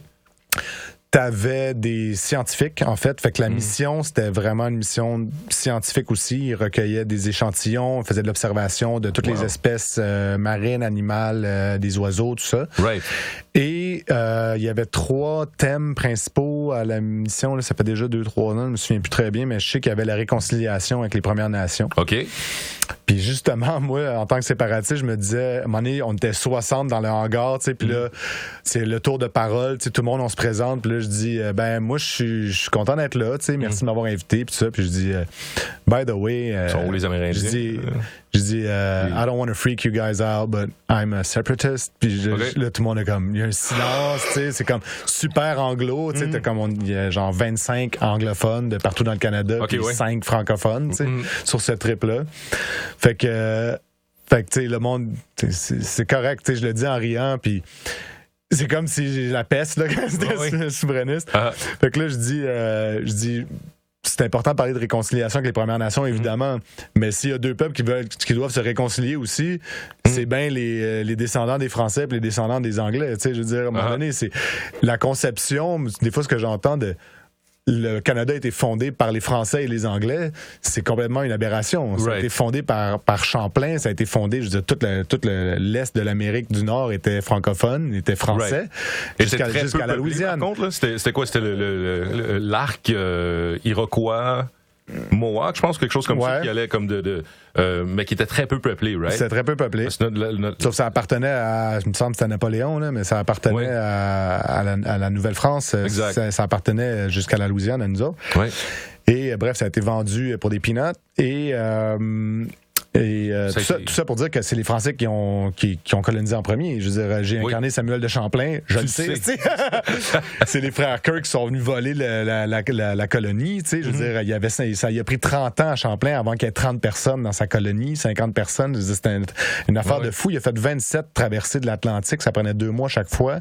Et à moitié de ton équipage qui meurt. C'est un malade, là, ce gars-là. Sans lui, on serait pas en train de se parler aujourd'hui. Puis je me souviens qu'il était pro métissage, en fait. Ouais, complètement. Comme, à la place, justement, de faire des comme que tout le monde se rencontre, puis fait des bébés, puis dans cette génération, whatever, tout le monde va être la même chose. Là. Exact. La série que j'ai faite, Le Rêve de Champlain, c'est basé sur le livre de David Hackett Fischer, qui s'appelle Le Rêve de Champlain. Okay. Puis Champlain, il a été espion pour le compte du roi de France. Okay. Dans les colonies hispaniques des Antilles. Okay. Fait que quand les Espagnols avaient besoin de bateaux, en fait qu'ils engageaient des armateurs d'autres nationalités. Oui. Fait que Champlain, je pense son oncle avait un bateau, quelque chose, fait que il s'est fait foutre dans un voyage, puis il est allé aux Antilles. What a life! What a life! Fait que là, il écrivait dans un calepin, puis il fallait qu'il se cache, parce que s'il se faisait découvrir, il se faisait torturer pendant 2 ans, là, tu sais. Fait que, bref, il a vu comment les Espagnols traitaient les colonies, tu sais, les Autochtones. Puis il en revenait pas, il trouvait ça complètement horrible et inhumain. Fait qu'il a décidé d'agir complètement de façon opposée. Oui. Contraire à ça. Fait que quand il a débarqué à la Grande Tabagie à Tadoussac en 1500 quelque, on sait pas trop quand il est né, le Champlain, on sait pas trop, aux alentours de 1570, mais quand il débarquait à la Grande Tabagie de Tadoussac, où il y avait 3000 Amérindiens, avec Sieur Pont-Gravé, qui était son acolyte. OK. La Grande Tabagie, c'est quoi? La Grande Tabagie, c'est une réunion d'à peu près... Il y avait à peu près 3000 Amérindiens de toutes sortes de nations. Ça venait de très loin, de plusieurs centaines de kilomètres. Ils remontaient en canot, puis ils se rencontraient à date donnée, mettons. Ouais, exactement. C'était comme la troisième lune de je sais pas trop quoi. Là. Ouais, c'est vraiment une grande fête. C'est une grande... Ouais. C'est un powwow? Ben, je sais pas exactement. Okay, ils appelaient ça la tabagie, mais c'était vraiment une grande réunion politique, si tu veux, pour renforcer des alliances, tout ça. Et c'était une fête qui durait plusieurs jours. Et Champlain débarque, c'est la tabagie. Il est comme, OK, il y a du monde à la messe. Ouais. C'est pas encore de messe, là, mais bon. Fait que... il est avec Pont-Gravé. Pont-Gravé dit, OK, on prend les armes, puis on débarque là. Puis Champlain a dit, non, on prend pas les armes. Puis on n'est pas capable, là. Il y a trop de personnes d'une façon ou d'une autre. D'une façon ou d'une autre, on va se faire manger. Là, exact. Fait qu'il dit, justement, Pont-Gravé lui dit ça. Il dit, t'as vu combien ils sont, tu sais? Puis il dit, ben justement, ça va rendre notre geste encore plus significatif, tu sais. Fait qu'il débarque sur la grève, il se pointe là, et sans armes. T'sais. Fait que déjà, c'était un geste très pacifique. Right. Et oui, son rêve, c'était que les Autochtones et les Blancs se marient entre eux. Puis il le dit dans ses écrits. Puis pendant ce temps-là, je suis super content qu'on parle de ça parce que genre j'ai plein de questions. Tu veux parler de l'article? Tu veux revenir à l'article? Bah, tantôt. Sinon, on pourra. Mais, est-ce que les Autochtones se battaient ensemble ou c'était quelque chose qui était plus inclusif? Parce qu'on sait comme dans le sud des États-Unis, tu sais, il y a eu des guerres autochtones. Ils se battaient entre eux au bout, là. Right. Puis même ici, ça restait que c'était le même. Ouais. Les Iroquois contre les Algonquins, ça se bûchait, là, les Hurons, tout ça, il y avait toutes sortes de nations. Et c'est une histoire en soi qui est très, très complexe. Puis encore là, je suis pas un expert. Oui. J'aimerais ça ça serait Serge Bouchard là, qu'il faudrait que tu invites ici. Et lui, il connaît ça au bout. L'historien Serge Bouchard, il est vraiment extraordinaire. Cool. Mais oui, ça se battait. Puis en témoignent les vestiges là, des espèces de palissades qui entouraient les villages, avec des fois 300 maisons longues là, qui appelaient là, les habitations, avec des palissades, c'était des arbres au complet. Là, puis il y avait 3 rangées d'arbres pour protéger d'arbres dépouillés de leurs feuilles, là, mais comme des troncs, là, tu sais. Puis oui, ça témoignait de la violence des combats, des affrontements entre les différentes nations. Puis Champlain s'est battu avec aux côtés des Amérindiens contre les Iroquois. OK. Les Iroquois étaient plus au sud. Et puis il se battait contre les Iroquois. Ouais. Il partait en mission. Il a construit il appelait ça, je pense, des cavaliers. C'est des espèces de grosses structures en bois qui allaient au-dessus des palissades, justement. Puis il mettait des arquebusiers là-dessus. OK. L'arquebuse qui est l'ancêtre du mousquet, là, si tu veux, ou l'ancêtre de la carabine. Là, c'est ça. Et il tirait là-dessus. Puis des fois, du drone. C'est l'ancêtre du drone aussi. Et il mettait des fois, Champlain et les arquebusiers à l'époque mettaient 2 ou 3 balles, des grosses balles de plomb là, dans le canon. OK. Et il tirait. Puis ça, c'était risqué parce que ça pouvait te péter en pleine face. Right. Mais quand ça partait, tu pouvais tirer 3 balles en même temps. OK. Puis à un moment donné, Champlain, il a tiré puis il a tué 2 chefs en même temps, tu sais, avec un coup de feu. Puis là, il a gagné une bataille grâce à ça. Gros coup de luck, mais ça a fait en sorte, ça a déstabilisé les troupes adverses. Puis il a remporté la bataille comme ça. Mais il s'est battu, il s'est fait tirer des flèches dans les jambes. Je veux dire, c'était What a life. What a life. On incroyable, ce gars. Merci, Samuel. Un grand humaniste qui... incroyable. Qui n'a pas eu d'enfant. On soupçonne peut-être qu'il était gay. On dit qu'il y a une rumeur qui veut que c'était le fils d'Henri IV aussi. C'était l'époque des guerres de religion, puis je pense qu'il en avait plein son casse. OK. Ouais. C'est ça. Wow. Très, très, très, très intéressant. Je pense que ouais. Maintenant, on vient à l'article. OK, on revient à l'article. Je trouve que c'est très... de ces temps-ci, je lis comme... Qu'est-ce que je lis où il y a un sentiment, je trouve, que borderline apocalyptique sur le réchauffement climatique, l'environnement. Qu'est-ce qu'on fait par rapport à ça? Je trouve que quelqu'un qui est allé en Arctique, qui a vu ça de ses yeux... c'est quoi les conclusions? C'est quoi les étapes aussi que tu fais? Est-ce que c'est quelque chose qui te porte à cœur actuellement? Puis t'en es où dans ton développement? Mm-hmm. OK. Une bonne question en développement aussi. Merci. Ben, tu sais, le tape est gratuit. T'as raison, on prend le temps. J'en suis... Tellement de choses à dire. Écoute, j'ai vu effectivement des glaciers fondre là, sous mes yeux, des icebergs immenses. Là, je veux dire, le bateau était microscopique à côté d'un glacier tabulaire qu'ils appellent. Là. C'est un iceberg tabulaire, c'est une immense plateforme, je veux dire, qui des millions de tonnes de glace. Là. Ouais. C'est vraiment une table, c'est un immense rectangle, tu sais, ce qui flotte. Et tout ça, ça se détache du Groenland, ça flotte dans le Davis Strait, le détroit de Davis, où est-ce qu'on a été avec le brise-glace. À un moment donné, il a fallu s'aventurer là-dedans. On a pogné une tempête, des vagues de je sais pas combien de mètres, là, mais 90% du monde était malade. Là. Ouais. Toi? J'ai pas été malade, mais j'ai pris des gravoles. J'ai pas vomi, mais je filais pas. C'était quelque chose. Ça brassait en tabarnouche, puis ça brasse pas juste 10 minutes. Là. C'est comme 12 heures. Là. Right. Fait que t'as hâte que ça finisse. Moi, j'ai quand même le mal de mer. Le truc, c'est de regarder l'horizon. Ouais. La dernière fois, les vagues étaient tellement grandes que l'horizon, c'était de monter les yeux quasiment jusqu'au ciel. Puis après, c'est ça. Jusqu'au sol. C'est ça. C'est facile à dire. Là. Ça, c'est quand c'est calme, là, mais quand il y a une tempête, si tu as le mal de mer, tu vas vomir, c'est sûr. Ben oui, c'est ça. Fait que j'ai passé une bonne partie de les gravoles. En fait, ça te knock, ça t'endort. Tu vas coucher, puis tu te couches, tu sais, mais c'est un des pires endroits dans la cale, ça brasse au bout. Fait que, en tout cas, bref, dure journée. Mais sinon, le reste a été extraordinaire. Écoute, on avait l'occasion, il y avait des Zodiacs sur le bateau. OK, oui. Fait qu'on prenait des Zodiacs, on avait des guides avec nous. Il y avait des autochtones avec nous aussi, des gens qui connaissent bien. Il y a des parcs nationaux. Fait que l'île de Baffin, pour que les gens se situent, c'est la grosse île au nord du Québec, là, sur laquelle se situe Iqaluit. Et là, quand tu parles, c'est le golfe de...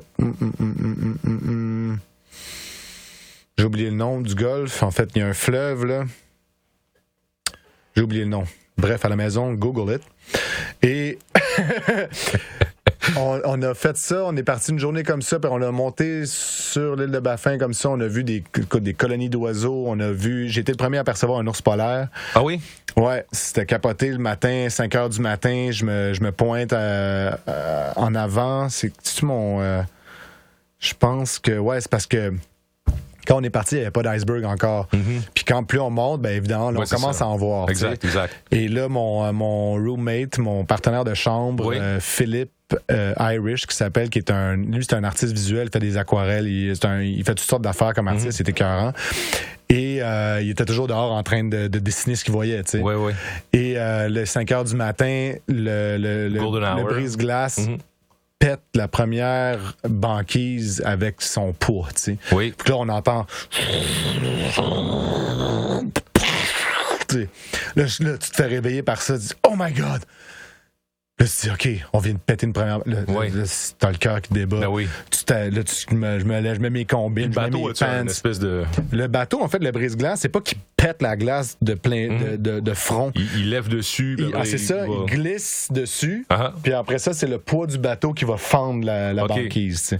Ça qu'il y a comme une drop de quelques pieds aussi pour le bateau? Ou? Ouais, mais ça se fait souvent de façon smooth. C'est-à-dire que la banquise, elle repose sur l'eau. Ouais, c'est clair. Puis elle peut caler dans l'eau. Fait que le bateau, comme il embarque dessus doucement, tu sais. Puis après ça, il la casse, puis elle casse en deux, puis elle s'écarte de chaque bord. Okay. Fait que c'est très beau comme mouvement aussi. C'est super grandiose de voir ça. Fait que bref, Philippe, il dit « Hey, assis, première banquise. » Fait que là, je me lève, on s'en va dehors. Et le spectacle est grandiose. C'est à couper le souffle. Et on a été comme ça pendant 10 jours. Puis c'est ça, un matin, j'ai vu l'ours polaire. On était à une coupe avec les jumelles comme ça. Puis là, j'ai fait, il y en a un là. Puis on cherche tout quelque chose de blanc, mais c'est jaune, un ours polaire. Ah oui, hein? La neige est extrêmement blanche, mais l'ours polaire, lui, il est vraiment jaune, tu sais. Fait que c'était capoté. J'ai vu un ours polaire. Après ça, j'ai une amie qui est allée dans le nord du Labrador. Okay. Était avec un militaire. Puis il y a comme une place, c'est juste les militaires. Quasiment juste des militaires ou des personnes qui font de la recherche là-bas. Je me souviens plus du nom, mais c'est très remote, là. Très, très remote. Puis elle disait que le camp était barbelé puis était fortifié pour pas que les ours justement, mais c'est très agressif un ours polaire. Ça, tu niaises pas avec ça. Là. Ça n'a pas peur de l'homme du tout. Là. Non, c'est ça. Ça peut être un bon repas pour un ours. Oui, tout à fait.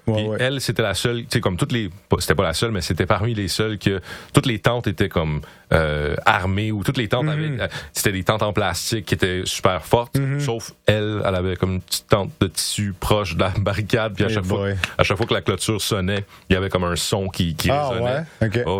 Ça avait l'air super. C'est reposant, tu dors très bien.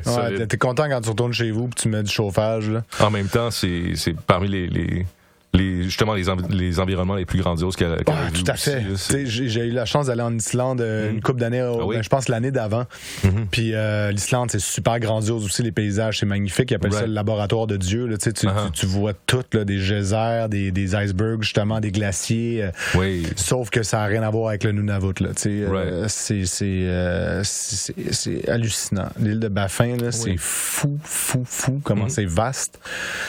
Des vallées glaciaires, en tout cas, il y a un moment où est-ce qu'on était sur le bateau qui est un des moments les plus beaux de ma vie, là, parce que il y a presque pas de nuit en fait, fait que le soleil c'était l'été, fait que le soleil il frôle, en fait il plonge un petit peu en dessous de l'eau, mais il remonte tout de suite, fait que il y a un moment où est-ce qu'on assiste au crépuscule et au même moment, à 90 degrés, il y a l'aube.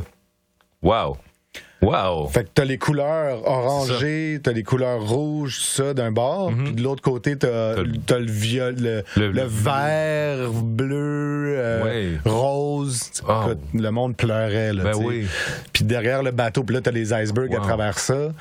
T'as les oiseaux qui suivent, t'as des sternes arctiques qui suivent le bateau, qui volent constamment autour du bateau. C'est tellement beau. Y a-tu juste des icebergs ou il y a aussi de la terre, puis comme des à un moment donné, il y a juste des icebergs. Quand t'es dans le Davis Strait, là, puis après ça, sur l'île de Baffin, il y a de la terre.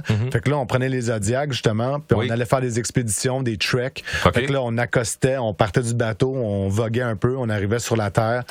Puis là, on partait, il y avait des falaises de 1 kilomètre de haut, là, tu sais, je veux dire, c'est infini, là, tu vois l'horizon, là. C'est lunaire, genre. Ah ouais, t'as l'impression que tu peux voir un tyrannosaure apparaître, là, tu sais. Il n'y a pas un poteau de téléphone là, il n'y a pas une route, pas un char, pas rien, là, tu sais. Pas de Wi-Fi. Non, il n'y a pas de Wi-Fi. Pas de Wi-Fi, rien de ça.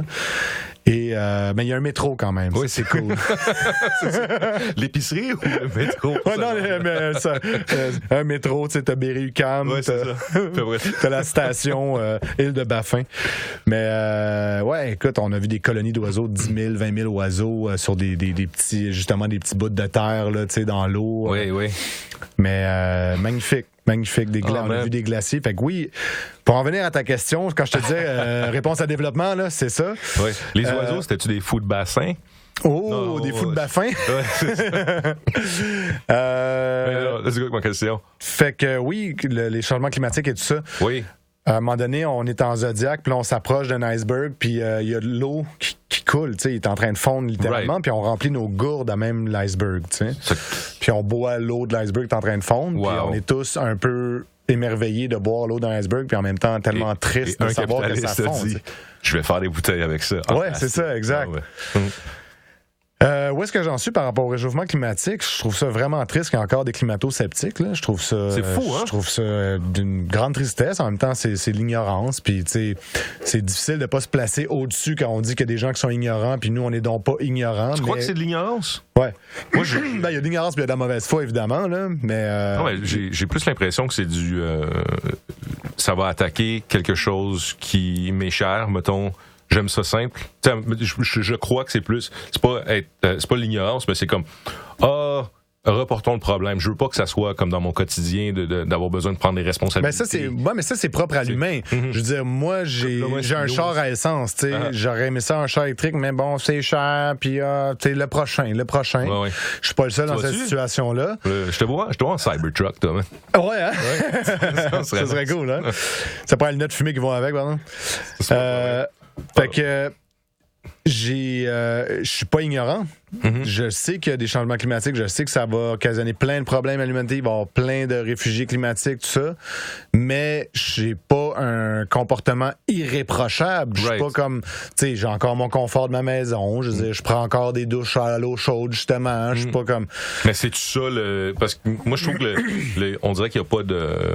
Pourquoi c'est un petit peu apocalyptique? C'est parce qu'il n'y a pas d'issue. À quelque part, le monde sont comme, ben, à la place de prendre du plastique, tu utilises un tissu de coton pour mettre ton sandwich, mais on dirait que c'est pas assez. On dirait que c'est pas ben non, c'est pas assez. Puis moi, ce que je dis des fois du monde, c'est que arrêtons de penser que c'est notre génération qui va tout régler. Ou je veux dire, pourquoi se mettre tout ce poids-là de sauver l'humanité, là, en gros, là, c'est très super-héros comme époque, là, mais pourquoi se mettre cette responsabilité-là sur les épaules? Je veux dire, oui, on fait notre part, oui, on prend conscience du problème en tant qu'espèce humaine, mais c'est parce qu'en 2300, ils vont être pognés avec le problème aussi, là. Oui. Je veux dire, puis eux autres, ils vont probablement se dire, bon, ben c'est à nous autres d'agir. Fait que nous, on est la génération qui commence à prendre conscience de ça. Un jeune de 20 ans assis à côté de moi, il dirait, ben moi, j'aurais pas d'enfant. J'en ai rencontré, là, moi, j'aurais pas d'enfant parce quand t'as un enfant, tu pollues. Ça pollue, c'est... Oui, parce que ça va prendre l'oxygène, puis ça émet des gaz à effet de serre, un enfant. Je veux dire, un humain, ça fait ça. C'est comme l'écotourisme, ça existe pas. Si tu te rends au Costa Rica pour faire de l'écotourisme, tu es allé comment? En vélo? Je veux dire, tu pollues. Puis un humain, quand c'est dans une place, ça pollue. C'est simple. C'est comme ça, exact. Donc, adressons le problème, mais si l'éco-anxiété, calmons-nous, là, je veux dire. Puis je suis le premier, moi je me parle à moi, là, je dis calme-toi, parce que si à 25 ans, j'avais une épicerie bio, moi 23-24 ans, j'avais une épicerie bio avec des actionnaires, j'étais actionnaire d'une épicerie bio. J'avais une salle de conférence, une salle de projection de cinéma, où on projetait des documentaires, genre Le Monde selon Monsanto, genre des affaires comme ça, pour conscientiser le monde. C'était un centre de santé en même temps. On faisait affaire avec les producteurs locaux. On voulait encourager le monde à manger local. Fait que moi, je faisais du lombricompostage. J'avais des vers de terre chez nous à 23 ans qui, tu sais, j'étais avant-gardiste un peu par rapport à ça. Le monde est comme, c'est quoi la grosse boîte en plastique? Je suis comme, ben... J'étais un hippie. C'est ça. J'ai des vers qui mangent ma bouffe. Puis tous les jours, je tasse la terre d'un bord, je mets ma bouffe d'un bord. Là, mes vers, ils vont manger ça. Après ça, le lendemain, je tasse la terre. Je me faisais chier à faire ça, Chris. Fallait bien, j'y crois, là. C'est ça. J'étais content 10 ans plus tard quand la ville m'a donné un bac brun. That's it. Ben oui. Sauf que c'est ça. Je trouve qu'il y a un peu une folie, tu sais. Je veux dire, et vouloir composter, je sais pas, moi, c'est Kleenex, mais de pas vouloir mettre une croix sur ces 2 voyages en France ou aux États-Unis en avion dans l'année, je trouve qu'il y a quand même un paradoxe, là, tu sais, il y a une contradiction. Puis, je veux dire, sinon, acceptons qu'on est tous contradictoires, là, je veux dire, moi, je suis les réchauffements climatiques, je suis conscient, je trouve ça important de s'y attaquer. Mais je vais quand même aller en France cet été. Fait que je suis désolé, mais il y en a, c'est un gros mouvement en ce moment. On prend plus l'avion parce que ça pollue. Mais à un moment donné, ça se rend jusqu'où, cette logique-là? Je veux dire, ça peut se rendre loin en tabarnak. Je veux dire, tu dois être angoissé quand tu respires parce que tu dégages par ta bouche, mon chum, c'est un gaz à effet de serre. Fait que là, c'est comme, man, sérieux. c'est pas une vie, tu sais. Right. Je sais pas, à un moment donné, moi, à 23 ans, j'essaie de convaincre le monde autour de moi de manger bio, puis je me frappais à des murs souvent. Puis le monde disait, c'est une arnaque, nanana. Puis non, c'est pas une arnaque. Puis encore aujourd'hui, je pense qu'il faut manger bio. Ben oui. Sauf que je prêche par l'exemple. Je mange bio aussi, mais je dis pas aux gens, mange bio, sinon t'es un trou de cul, tu sais. Ben, puis aussi, manger bio, ça reste que c'est je sais pas, c'est pas ouvert à tout le monde. Non, c'est pas ouvert à tout le monde. Sauf que moi, ce que j'allais répondre à quelqu'un qui me disait ça à l'époque, c'est, si tu manges pas bio, mais t'as un char, puis t'as une télé plasma. Ça veut dire que t'as pas les priorités à la bonne place. Right. Tu sais? Mais ça, c'est quelqu'un qui est très moralisateur. Mets une croix sur ton char, fait que va en transport en commun, puis écoute pas la télé, écoute la radio, mais mange bio. J'avais un ami qui faisait-tu envoyer chier, tu penses? Il faisait son lait d'amande.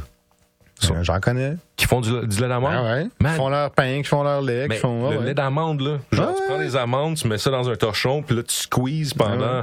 Tu sais, j'imagine que tu as un once par heure. C'est correct, mais ces gens-là aussi, tu regardes ce qu'ils ont sur le dos, puis des fois, c'est fait en Chine, ce qu'ils ont sur le dos. Je veux dire, tu peux pogner n'importe qui. Je veux dire, tu vas chez quelqu'un là, qui se vante, là, tu sais, qui est lui, là, zéro déchet, là, c'est comme, tu sais. Oui. À d'autres. Puis, je veux dire, de toute façon, qu'un individu soit zéro déchet, quand on sait que 80% du stock n'est pas recyclé au Québec, puis qu'on colle tout ça dans les dépotoirs, asti que c'est révoltant, puis qu'est-ce qu'on fait semblant qu'on... Je veux dire, c'est pour notre bonne conscience qu'on fait ces gestes-là.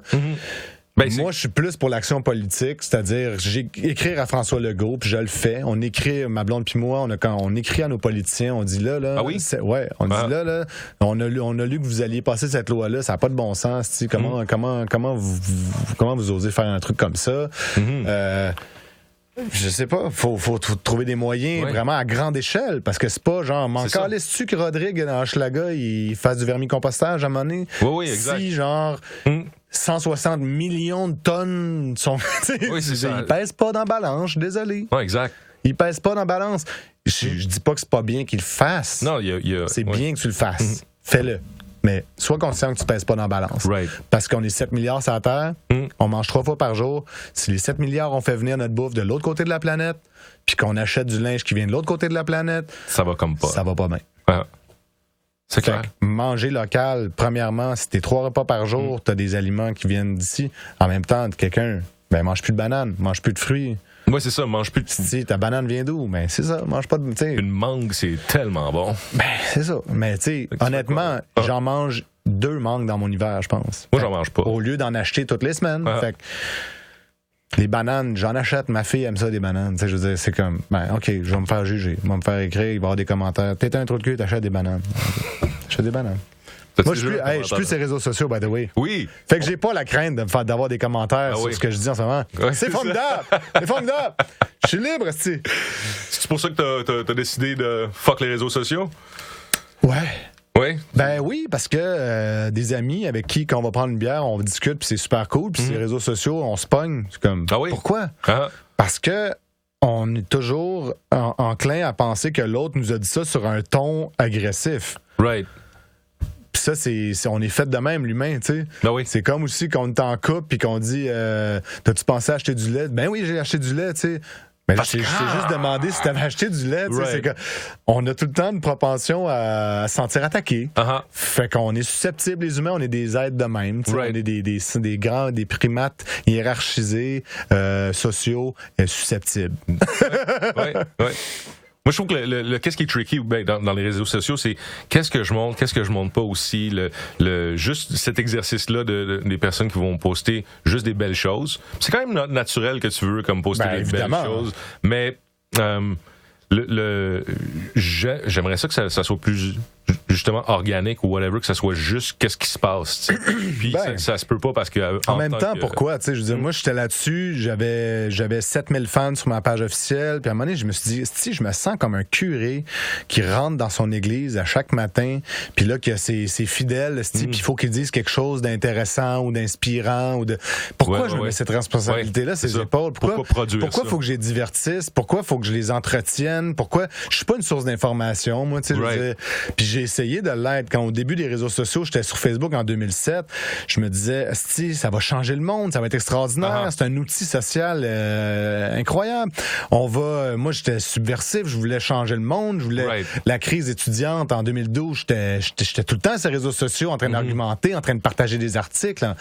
Puis finalement, je me suis rendu compte qu'au final, les vidéos de chats sont bien plus partagées que les articles sensibles. T'sais. C'est fou, hein? Fait que, à un moment donné, je me suis découragé de ça, puis j'ai décidé de retourner à un monde concret, où est-ce qu'il n'y a pas d'animosité, où est-ce que les gens commandent pas. Ma blonde a tellement une bonne expression, elle dit, c'est comme la rage au volant, c'est la rage au volant derrière un clavier. Toi, va donc chier. Toi, mange la merde. Keyboard warriors. Ouais. Puis, tu sais, il y a tellement de...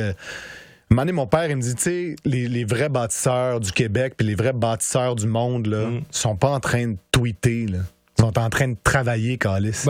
Tu sais, il appelle pas dit calice, c'est moi qui le rajoute pour la ponctuation. Oui. Mais, sérieux, travaille, là. Va faire ton travail. Va créer quelque chose. Va autour d'une table à faire un brainstorm avec du monde au lieu d'être... Si t'es sur Facebook, tu peux être productif pour ton entreprise, mais es-tu productif pour, genre, je sais pas, l'humanité ou peut-être t'es en train de renverser un gouvernement aussi, là, dans un pays arabophone, mais tant mieux. Mais je veux dire... Dans la plupart ici, là, c'est ça, la plupart du content, on s'entend que c'est vraiment... Ah, c'est clair. Puis les fake news, tout ça, puis Cambridge Analytica. Oui. J'étais tellement en tabarnak, tu sais. Facebook me mérite tellement pas, puis ils manipulent le monde. Je veux dire, c'est vraiment une compagnie de marde.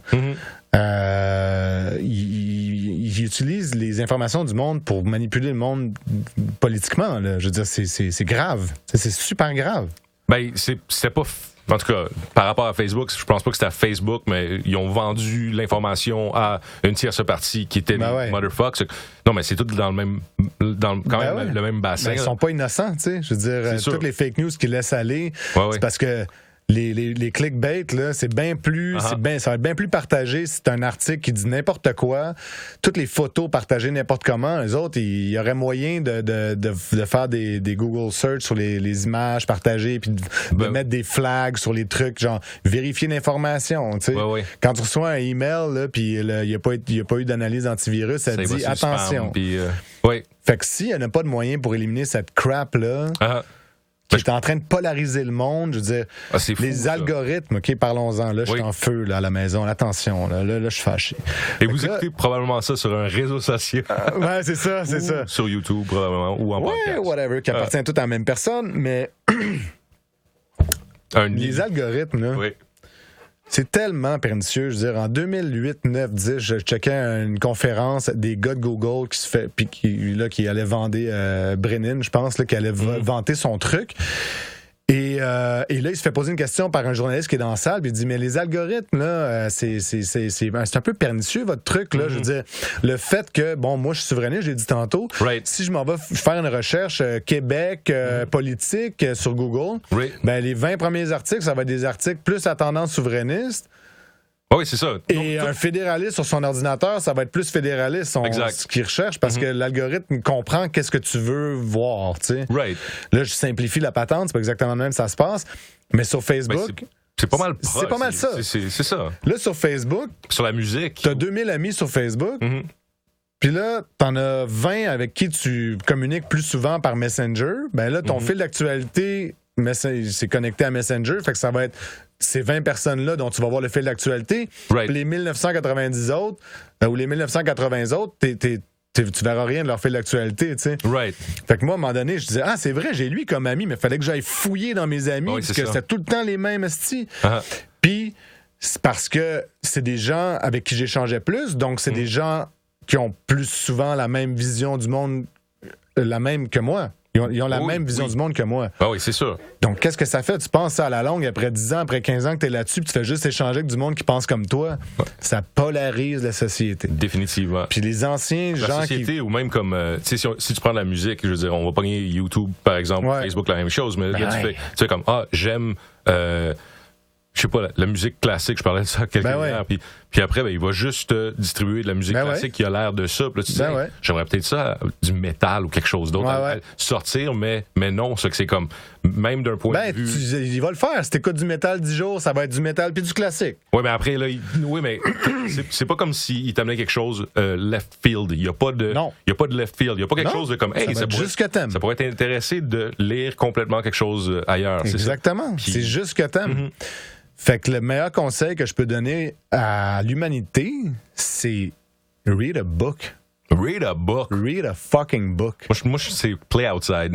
Play outside and then come home and read a book. Right. Qu'est-ce que tu lis ces temps-ci? Not read your Facebook, read a book. Right. Je lis ces temps-ci, je l'ai amené d'ailleurs. Je le lis pour la 2e fois parce que c'est un projet de théâtre que je veux amorcer bientôt. OK. Ça s'appelle « Et l'homme créa les dieux ».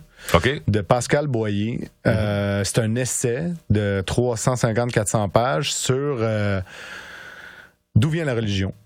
D'où vient la capacité de l'homme à croire. OK. De croire. La capacité de croire. De croire. C'est ça. En des esprits. En des dieux, en des superstitions, en des ancêtres. Début, puis c'est un essai comme qui... Ça couvre, d'un point de vue neurologique, la neuroscience, d'un point de vue anthropologique. Oui. C'est extraordinairement intéressant. Puis j'ai lu sur la religion pas mal toute ma vingtaine parce que c'est un sujet qui me fascinait puis je me demandais donc pourquoi j'étais le seul qui croyait pas en quelque chose. C'est ça, t'es un athée. Moi, je suis un athée. Exact. Fait qu'au début de ma vingtaine, je me suis dit, moi, je suis souverainiste puis athée. Puis je me demande si je suis souverainiste puis athée parce que mes parents sont souverainistes puis athées ou c'est une conviction profonde ou en tout cas... Right. À un moment donné, tu lis du Krishnamurti, puis là, tu t'apprends c'est quoi le conditionnement. Tu dis, je pense que j'ai été conditionné à être souverainiste puis athée dans la vie. Il me semble que si j'étais né au Bangalore, peut-être j'aurais une autre religion, tu sais.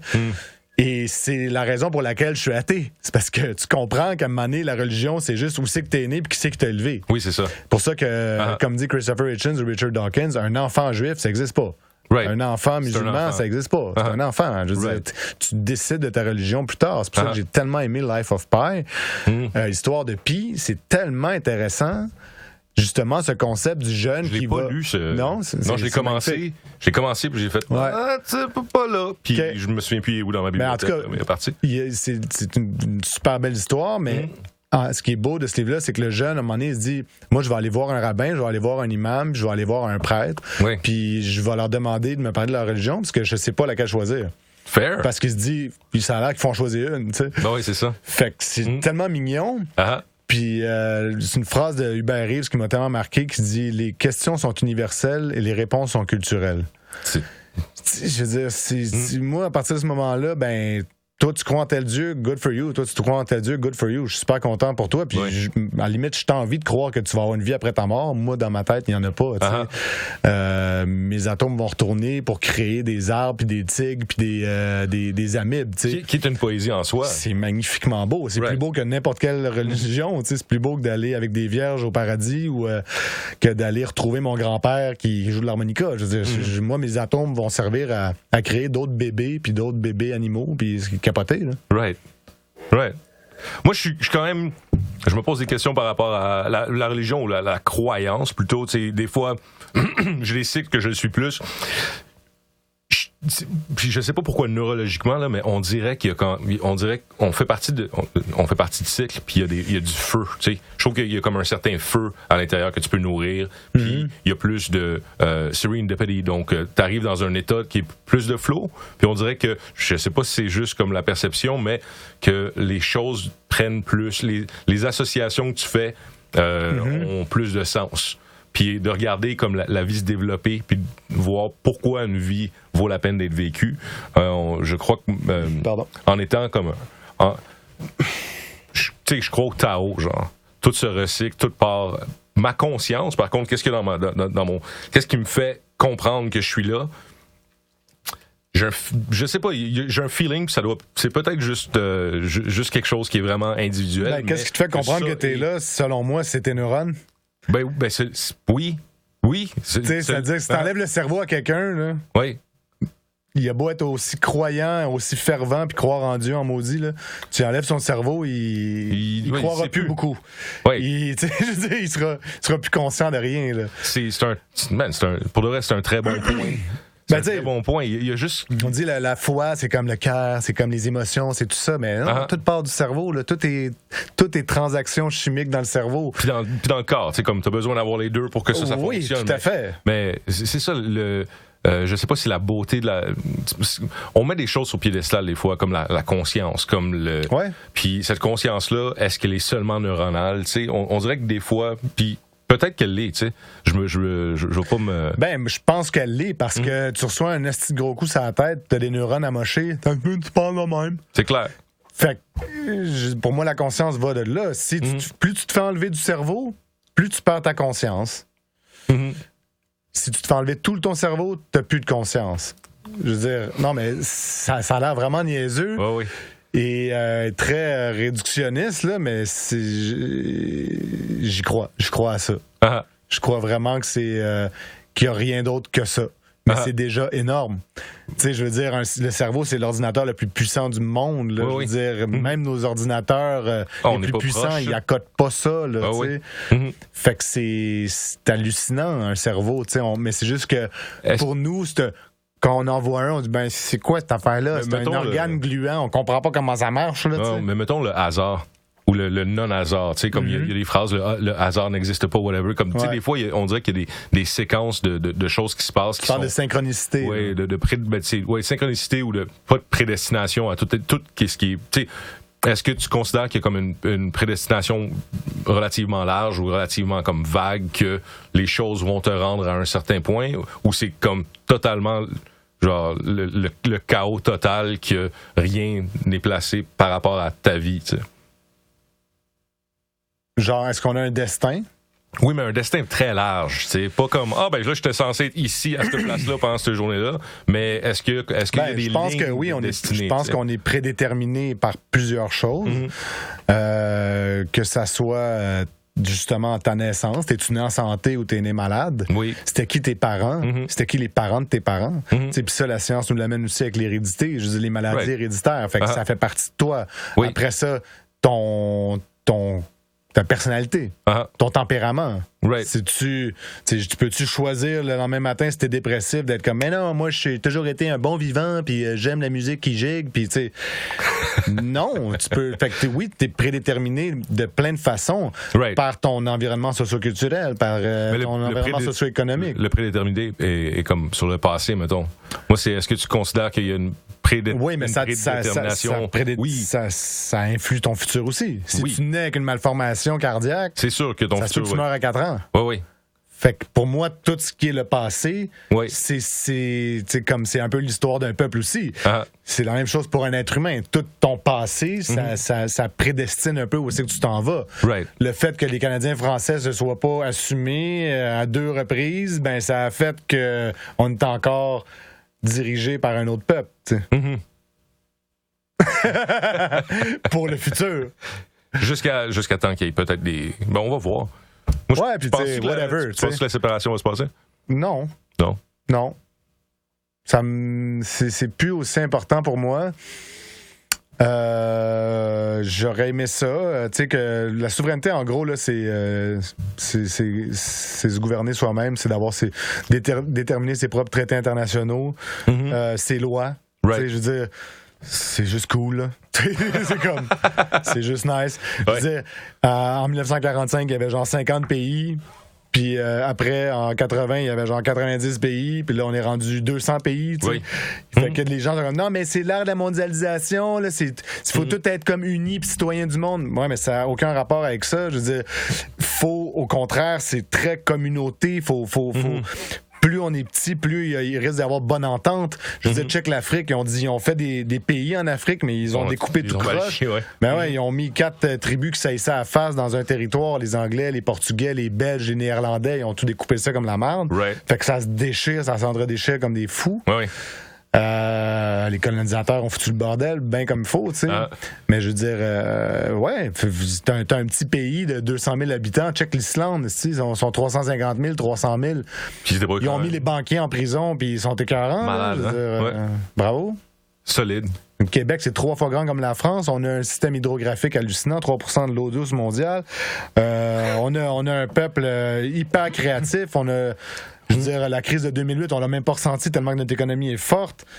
C'est écœurant, là. Pourquoi ne pas s'offrir ce luxe d'avoir un pays? C'est extraordinaire d'avoir un pays. En même temps, si on n'a pas, c'est pas grave, on fera l'autre chose. Oui, on fera l'autre film. C'est sûr, on fera l'autre film. Ouais, man.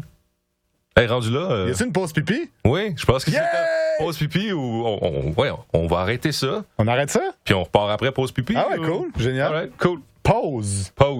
Check ça. Ça fait-tu pour vrai? Oh yeah. Oh.